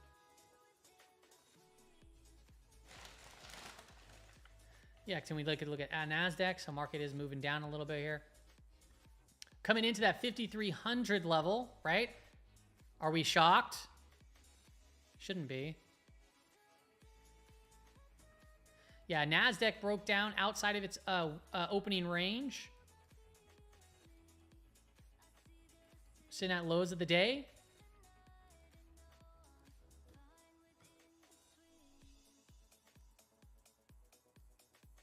Quite a bit of volatility entering in here.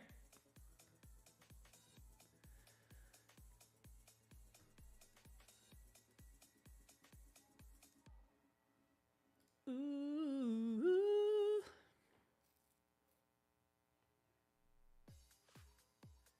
Down 14 basis points on the day for SPY.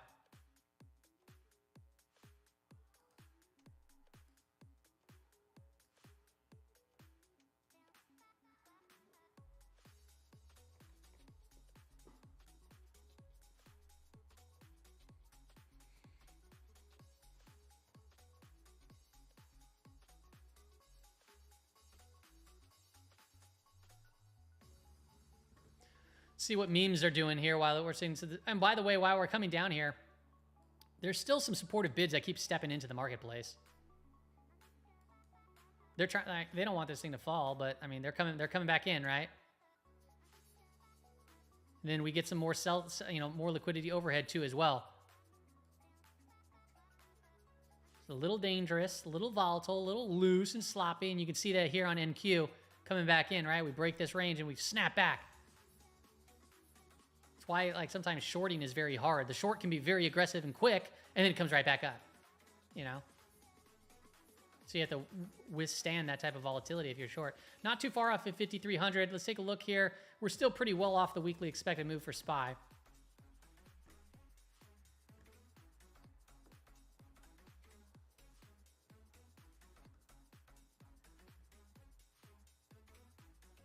So we broke that high over here, and we couldn't quite hold that level. LR is saying that there's consensus on cutting rates, but so see how we pace rate cuts a higher is low. a matter of debate. Boom, we started moving up, higher high, but then this candle right here came in, would have been the stop out level.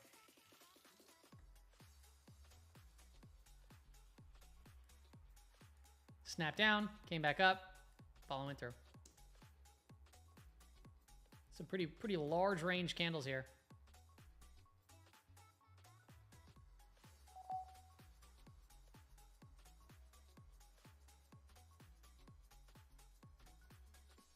Scooby doop doop doop doom dibby dibby. All right, I'm gonna put this up for a second. I'm gonna take a quick break. Quick break. And if you guys want, make sure to put some tickers in the chat, and we can re-pull those names up if you want to see some more names. We'll put a book map so you guys can keep an eye on it. And just take a quick break, take a few bites of my food.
Waste Management Whiskey Michael said to be considering the sale of a $3 billion renewable natural gas unit, according to sources WM. They'd be working with JP Morgan as they gauge interest from potential buyers. They're reportedly planning to offload the rights to develop RNG, renewable natural gas operations, on 115 landfills that it owns.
Okay, let's go.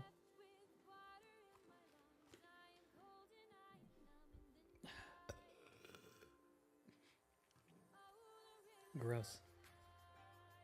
Excuse me. I said, let me get some water.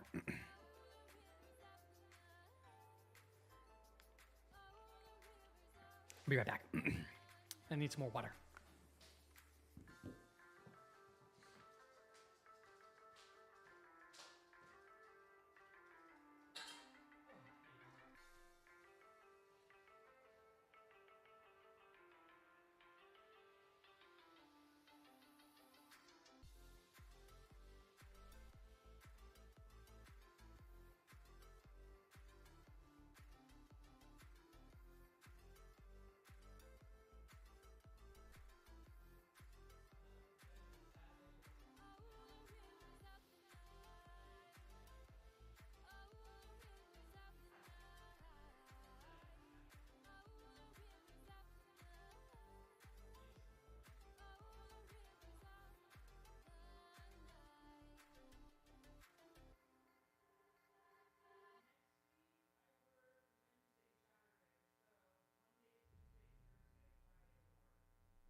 Okay, dokie, artichoke case.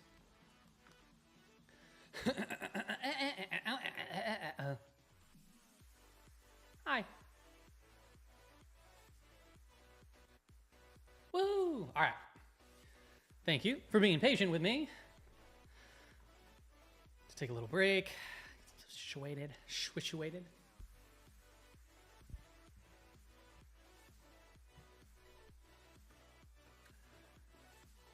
She.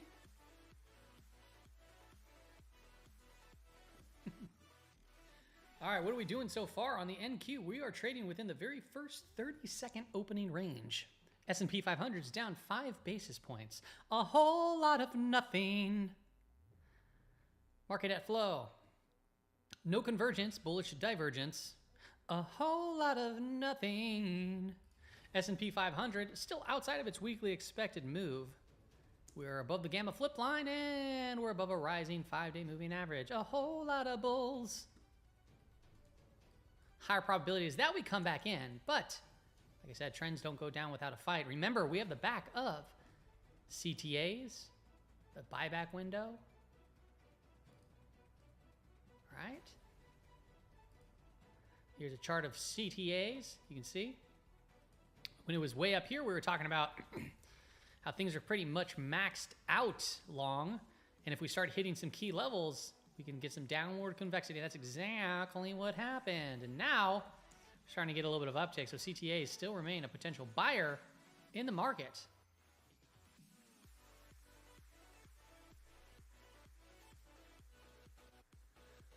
And we're trading above that 5,300 level, right? Pinned around it, really. 5,300 for S&P 500. This is a Wanda. This is a CFD chart, right? Looking at continuity. But if we take a look at the SPX by CBOE, where are we? We are,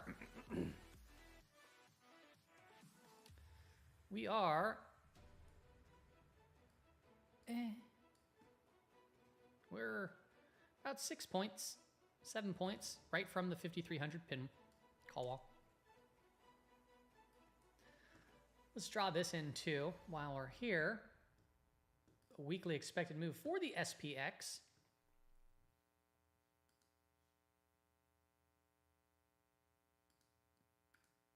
Extend it to the left, extend it to the right, edit properties.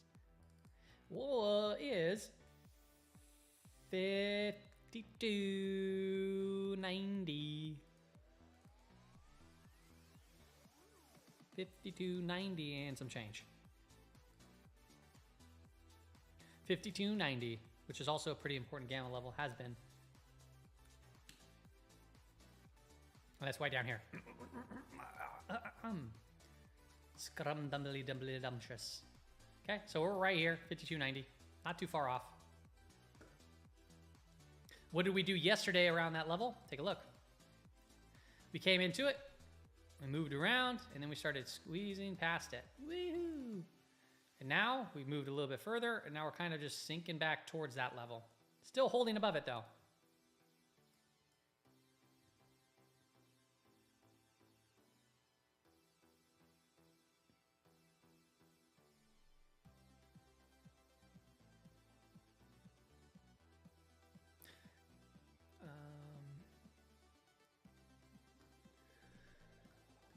Let me see here.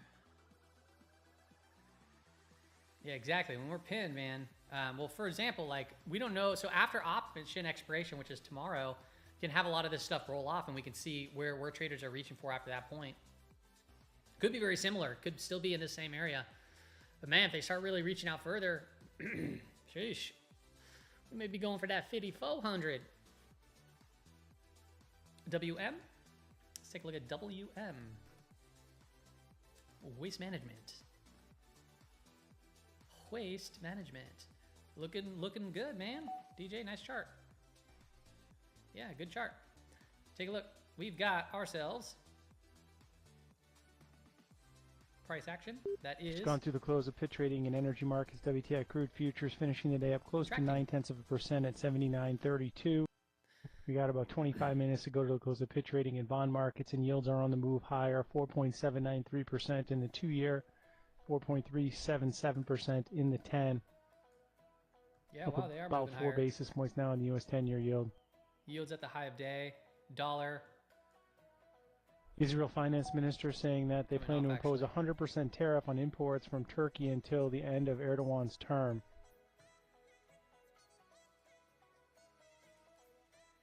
Utilities hit another high for 2024. This thing has been crazy. Okay, so back to waste management. Yeah, good looking chart. At this moment, it's just, it went on a massive run. Now it's consolidating. We have a high, a lower high, a lower high. We have a low, a higher low, and potentially a higher low right here. So yeah, around the 212 area, right? If we start breaking from this level, or even early entry, right? Do speculative entries, you'd be playing for a trend continuation to take out the prior swing high. Yeah, looking pretty solid over here. Gives us, as price is contracting like that, it gives us a better idea for where we get out. So if it does move from this point and break out, you have a stop here. You can even potentially a stop here, or a stop here if you want to give it really some room. Just make sure your position sizing makes sense to that.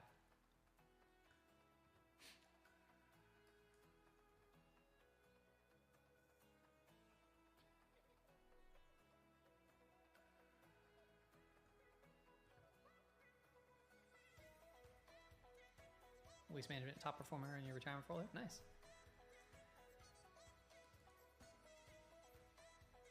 Good. Cool.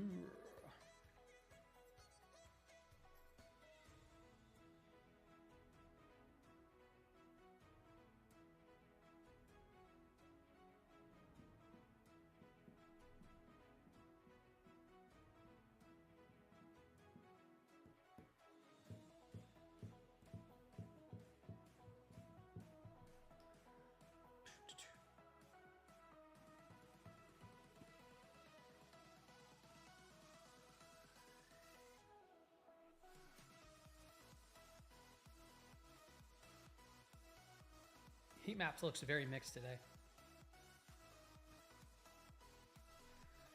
All right, so we still don't have convergence, but you can see it's starting to get to the point where it may turn green here. And we're above this green level line, right? We're at 529.72 if this is updated. We're flat on the day. So still unchanged on the trade or trading day.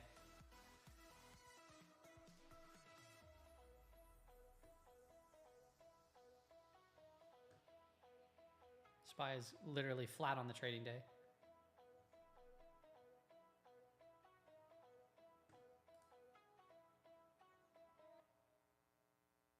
Hey, what the? First time chatter. Welcome in. TCS, the container store. Actually, you know what? I don't know if like, is that considered a meme store? Because I don't know if the the short flow is too high. I remember an analyst did analyze this and they said that there's actually a potential opportunity here. It's just been completely hammered down. Horrible trend. I don't know what the short ratio is. Maybe it is a meme name, but the container store, they've got stores. I don't know if it's around the United States. Definitely in California. I don't know where, you know. Big Lots is another retail store. That one kind of memed out the other day. Now it's coming in. Just like all the other kind of high short interest names. This one definitely has a high short interest versus, I believe, TCS. I believe. I'll pull it up. Let me see.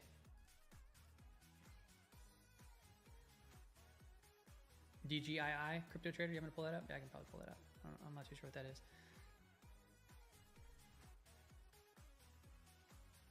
Let me see here. TCS, the container store. Yeah, it just says 1.22 on FinViz.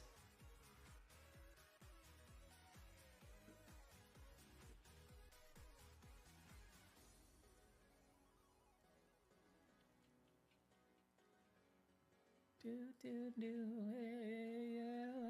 done it? SPY, yeah, volume's pretty low. Cranking ish. Take a look at target. What was DGII? That sounds like a meme-ish kind of name. I can't remember. Maybe I'm getting confused with something. Digi.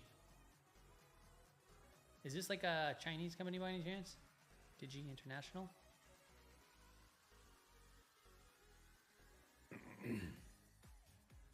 Not really a great looking chart from a long perspective. You get this big bearish earnings move, right? Could be a bear pull and then you kind of flagging out right here, pulling back. So, and it's a bearish trend. So you'd think that this would potentially go down further. It's never that, like, it's never perfect. So it might come up, but if I'm establishing a new position for as far as long goes, not the greatest looking chart. Like if I were to inverse this, I'd be like, yeah, let's go long, right? If this was an inverted chart, it would look like a big bull flag in bullish context, but it's quite the opposite if we look at it, what it is, you know? Target, yeah, I think we pulled up Target earlier today, and we have earnings coming up. Last earnings was a smash. I didn't trade into earnings, but I traded here to up here. And then it's been consolidating there ever since. Kind of just trending a little lower here. I always wait for the earnings to come, and then I play the consolidation thereafter. Because I don't know what's going to happen. They can come out and they can be like, oh, the consumer is super weak. And we've seen whatever, and then it gaps down. You know, or it could be really good, and then the market still gaps down. Or it could be bad, and it moves out. It's like, it's too binary for me. So what I like to do is look at the risk going into it. Now, it's next week, so it's not going to give us that great of a expected move. But the expected move right now is roughly $12. So where it's currently at, it goes plus or minus $12, meaning that we can come right back up to these swing highs. If there's one standard deviation to right here, back down to where we were earlier in the trading year. So always pay attention to those expected moves as we get closer to those days.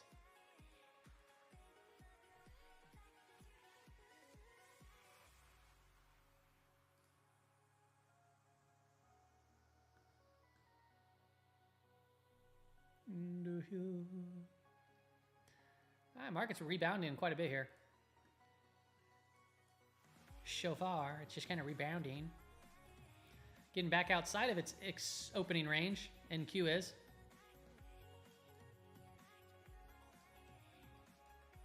Look how tight it got right here. Look how tight it got right here. right around its opening range. Low, higher low, boom, it got tight right here, and then we're kind of expanding right to the upside to it. And while this is happening, are we starting to get convergence back just about in the market net flow?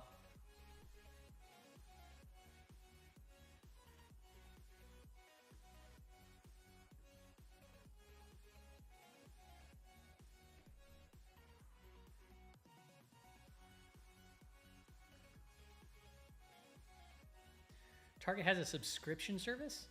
Like a membership plan? That's pretty crazy.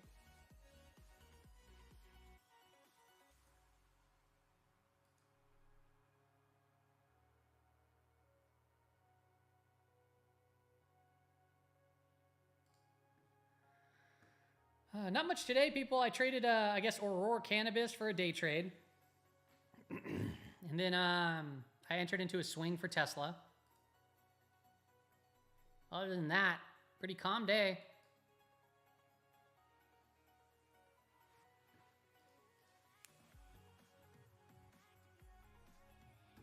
See the Tesla stuff. Tesla, I have about a 4% stop on it. I'm trying again. Washington, D.C. U.S. House Committee Waste opening management's a breaking probe out. into Huawei-funded university research, questioning Huawei's funding of Optica competition. Yeah, it sure is moving. Holy moly, dude. Who's doing this? Who's watching this stream right now?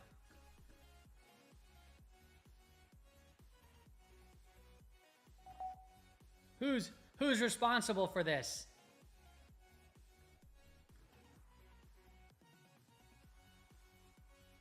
Nice move. Coming right into that trend line here too.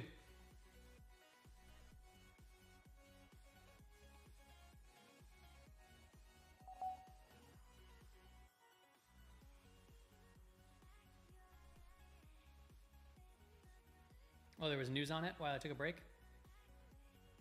I mean, it's just recently happened, huh? I guess this was the news right here, huh? Right here? Was that the news?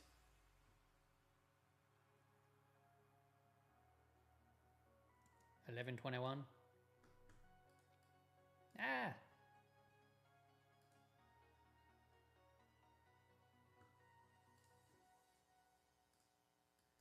Yeah, that weekly chart looks pretty strong still, too. What was the news on it?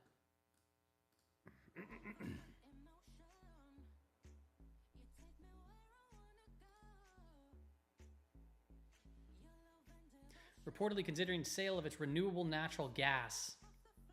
Could be valued at $3 billion. Company's looking at selling rights to develop RNG operations on 115 landfills. So yes, it was definitely news.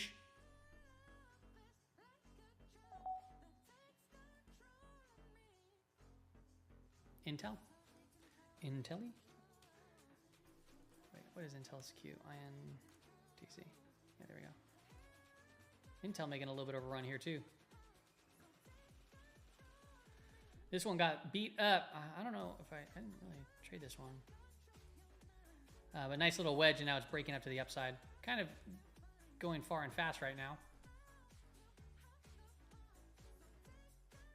Still a horrible trend, but it is recovering from some of its crazy, crazy moves. So this is normal to see reflexive bounces. Set up for a trade? I think it was more set up for a trade down in this range when it was tightening up.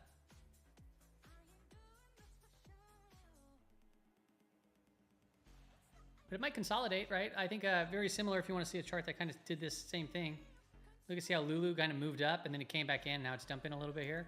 So you got to always watch that because that is the trend. Ulta is one that's doing kind of a similar thing too. You know, went down, and then it gapped up. Now it's getting very tight right here too as well. Doesn't mean you can't go higher, but got to just kind of respect the trend and be a little bit more aggressive on those type of moves.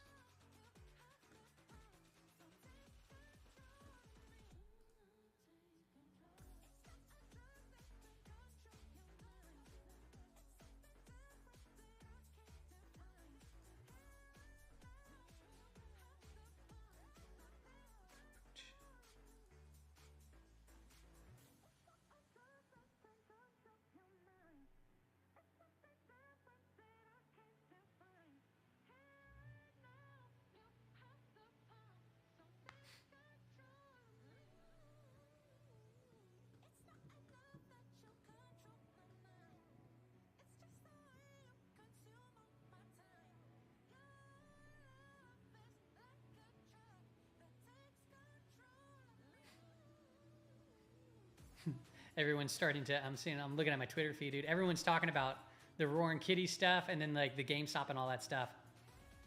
First, it was, no one knew about it. Then everybody was in it. Then everyone's, hating on it. And then now like, it's like the people that didn't even trade it or weren't even a part of it are like, see, I told you, you can get destroyed. It's like, dude, you can also trade it and make great money during the volatility. You just got to manage risk. And who knows if this is over? We don't know. Promise you, the people that are the loudest voices aren't trading it, aren't doing anything, but you can trade this from the upside, from the downside. The volatility is absolutely insane for day traders. Like, right?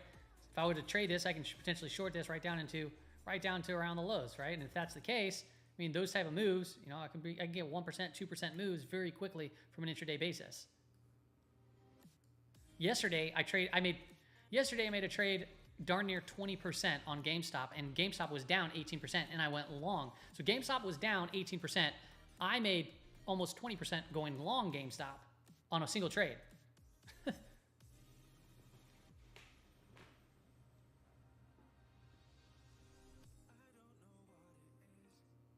Yeah, there's probably a huge bar rate on these names. Well, my point is not to say that it's a good name to trade right now or not, but going back to when the banks blew up, remember like FNC and stuff? I placed a lot of trades and traded FNC very frequently because the volatility was there to trade it, right?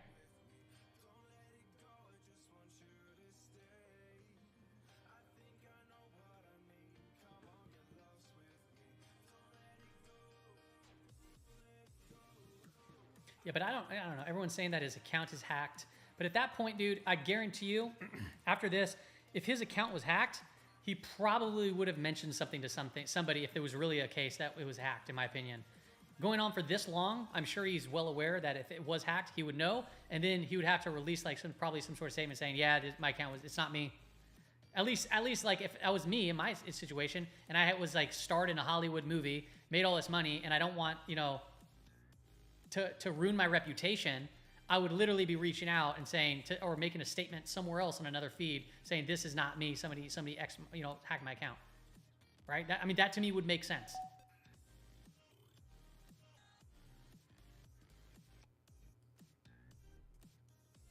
Or he's so disconnected that he doesn't need to worry about a dang thing. About a dang thing.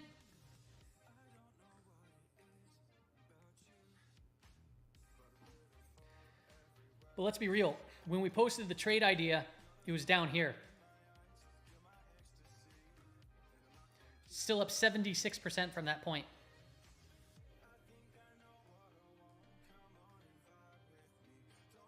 And what's funny too is it's down 1-2 days in a row. I wonder what the up day is going to look like when it eventually comes. So if people are shorting it, they're going to have to cover again, right? If it starts moving up against them. So even if it comes in, what will an up day look like? I don't know. And will it lead to something else? Or like, oh man, they're doing it again. And would they be too worried? Right? Like shorts meaning. Not a clue. Does that mean enter long right here? No, don't mean that. Especially if you don't want to lose 76% of your position.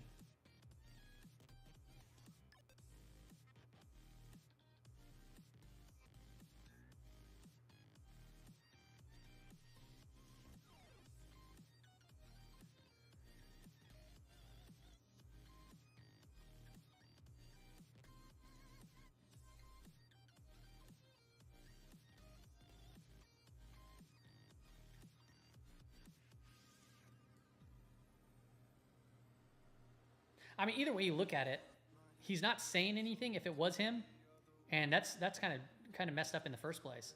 So yeah, who knows? Like, you can have an impact by posting these type of things. So it's in a way it's kind of screwed up regardless,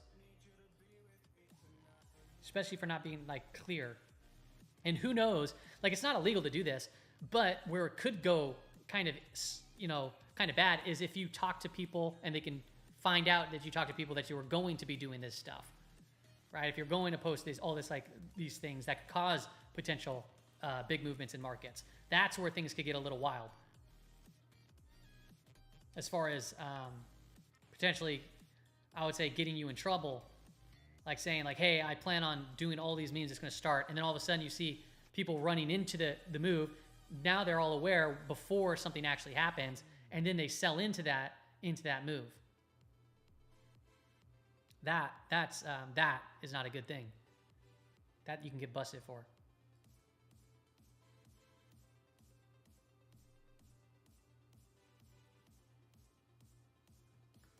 At least I would imagine you can get busted for that. Whether it holds in court, I don't know. It's kind of open season when the whole Atlas trading person was let off the hook, to an extent let off the hook.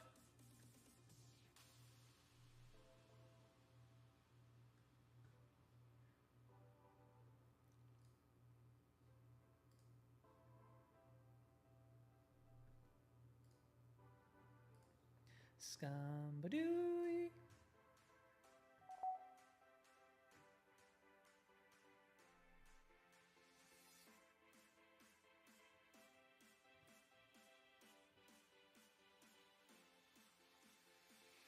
Oh yeah, Michigan Trail, man.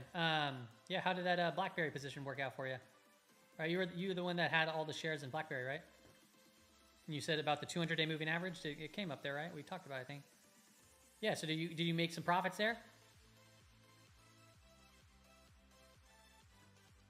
Because I think your thought was like, if it came up to the 200-day, would you take some profits, right?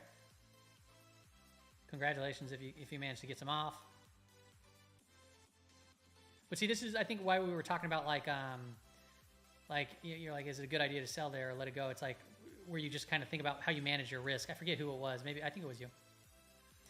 But you could sell some of your position or update your stops, and if it goes higher, cool. At least you get some of the position. But if it turns around, at least you don't have a full position, reversed on you or whatever. So, oh yeah, 383. Yeah, it's basically the top. So right when the day opened, probably. Nice. Yeah, all these meme stocks are coming in. We got BB. Big is not really a meme. I don't know if Big is a meme stock or not. AMC. 11%. GME. You know what? When did it start squeezing? It started squeezing about 10:30-ish.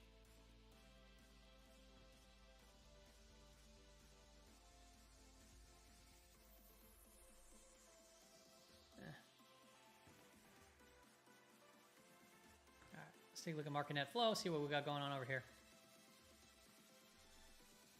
Just kind of in and out of the convergence, and it's been bullish divergence all day. Although the cumulative net premiums for puts is above the zero line, so it's kind of more choppy in my opinion here.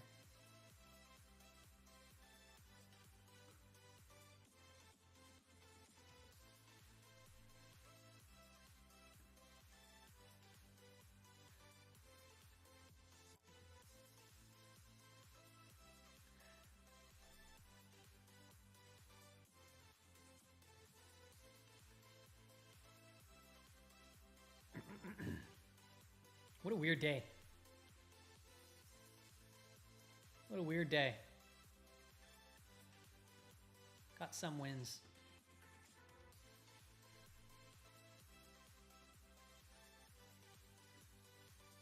Super flat for me too.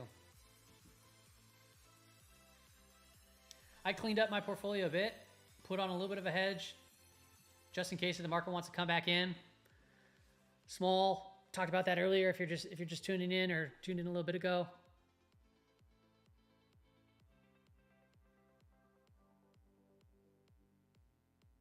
Yeah, it's pretty much stagnant right now for me. My portfolio is sitting roughly at all-time highs right now.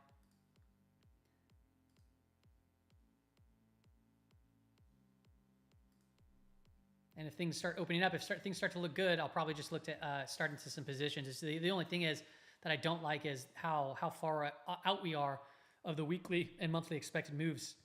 And then we're kind of in that 5,300 level. But overall, still above a rising 5-day moving average, still in the positive gamma territory. So we had our tight list this week did pretty good. We had a lot of names that did very well. One of my better winners was PACS.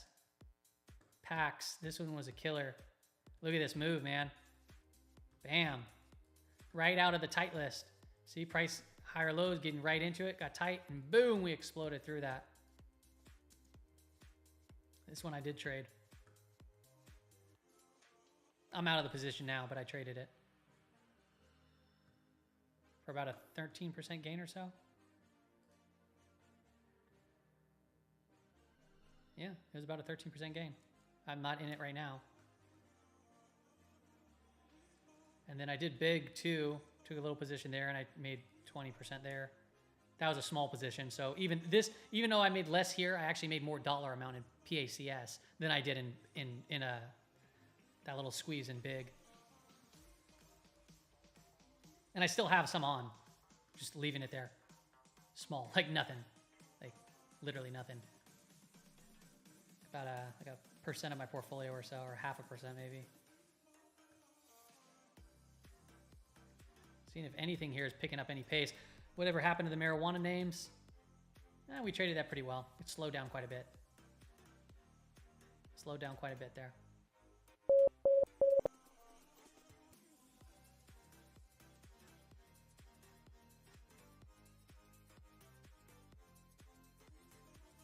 I think I know what trend line you're talking about, Michigan Trail.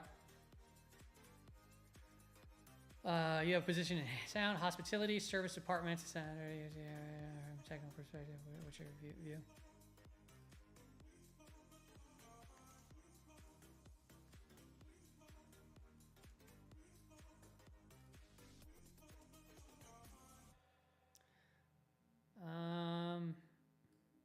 I mean, right out of the gate, man, I'm just not, I don't like the look of the chart when I look at it.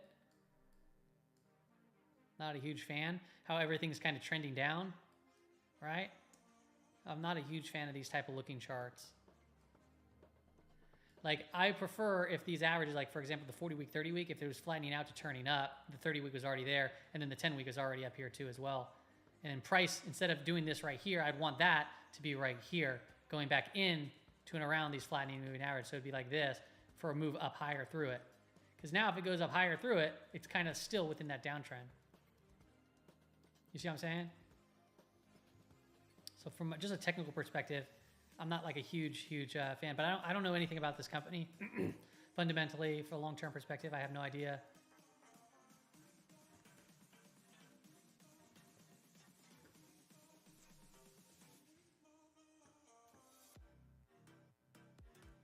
Electronics introducing their new flip chip COB LED technology. Can you hear me better now?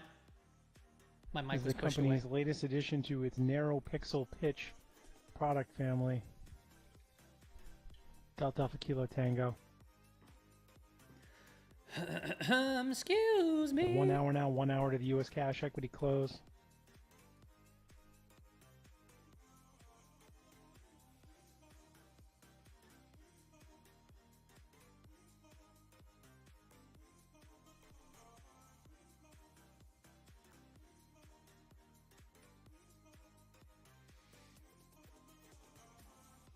All right.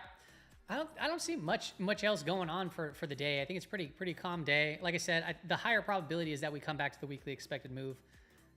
But on the flip side of all of that is when we're way outside of it or hold outside of it, you have still CTAs that could potentially want to buy. You have the buyback window. And we're above a rising 5-day and a 5-day moving average and in positive gamma territory. So we'll see what OPEX brings. Let me look at net gamma and see where the call wall is at. Call wall is at 53.25 in this current moment. We'll see what changes there going into tomorrow, but they are kind of reaching out further. Right now they are 53.50, 5400. So, I mean, don't rule it out, man. If these CTAs start stepping in again and we start getting past these 53.25 levels, oh my gosh, man. Holy moly. I would prefer to see some sort of digestion, right? We've been what? We're now working on 11 days to the upside.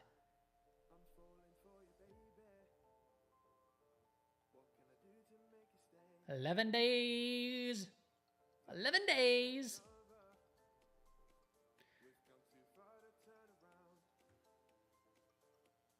See ya, Gianni.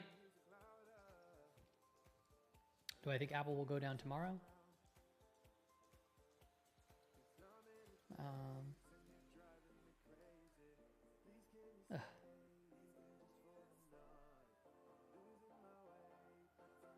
like close down tomorrow. I don't know. I don't know where it's going to close today.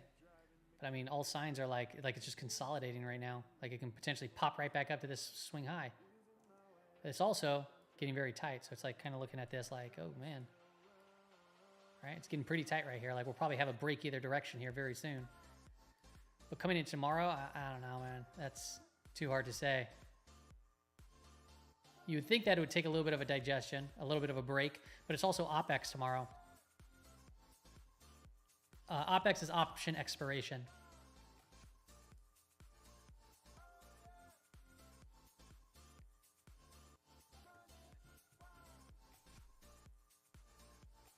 How do I monitor the tight list?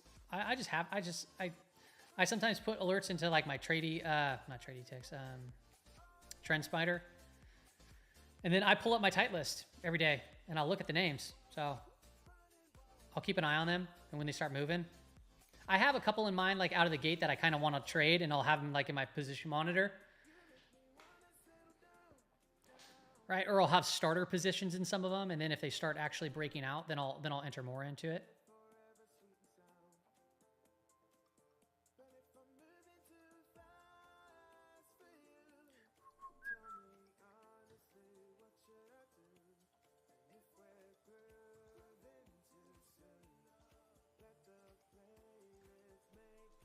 Yeah, this market's all over the place, man.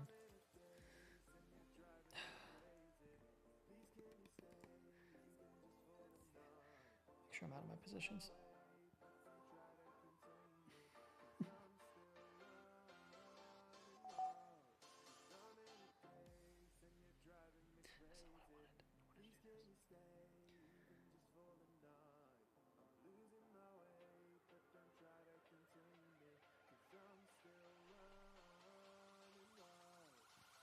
Okay.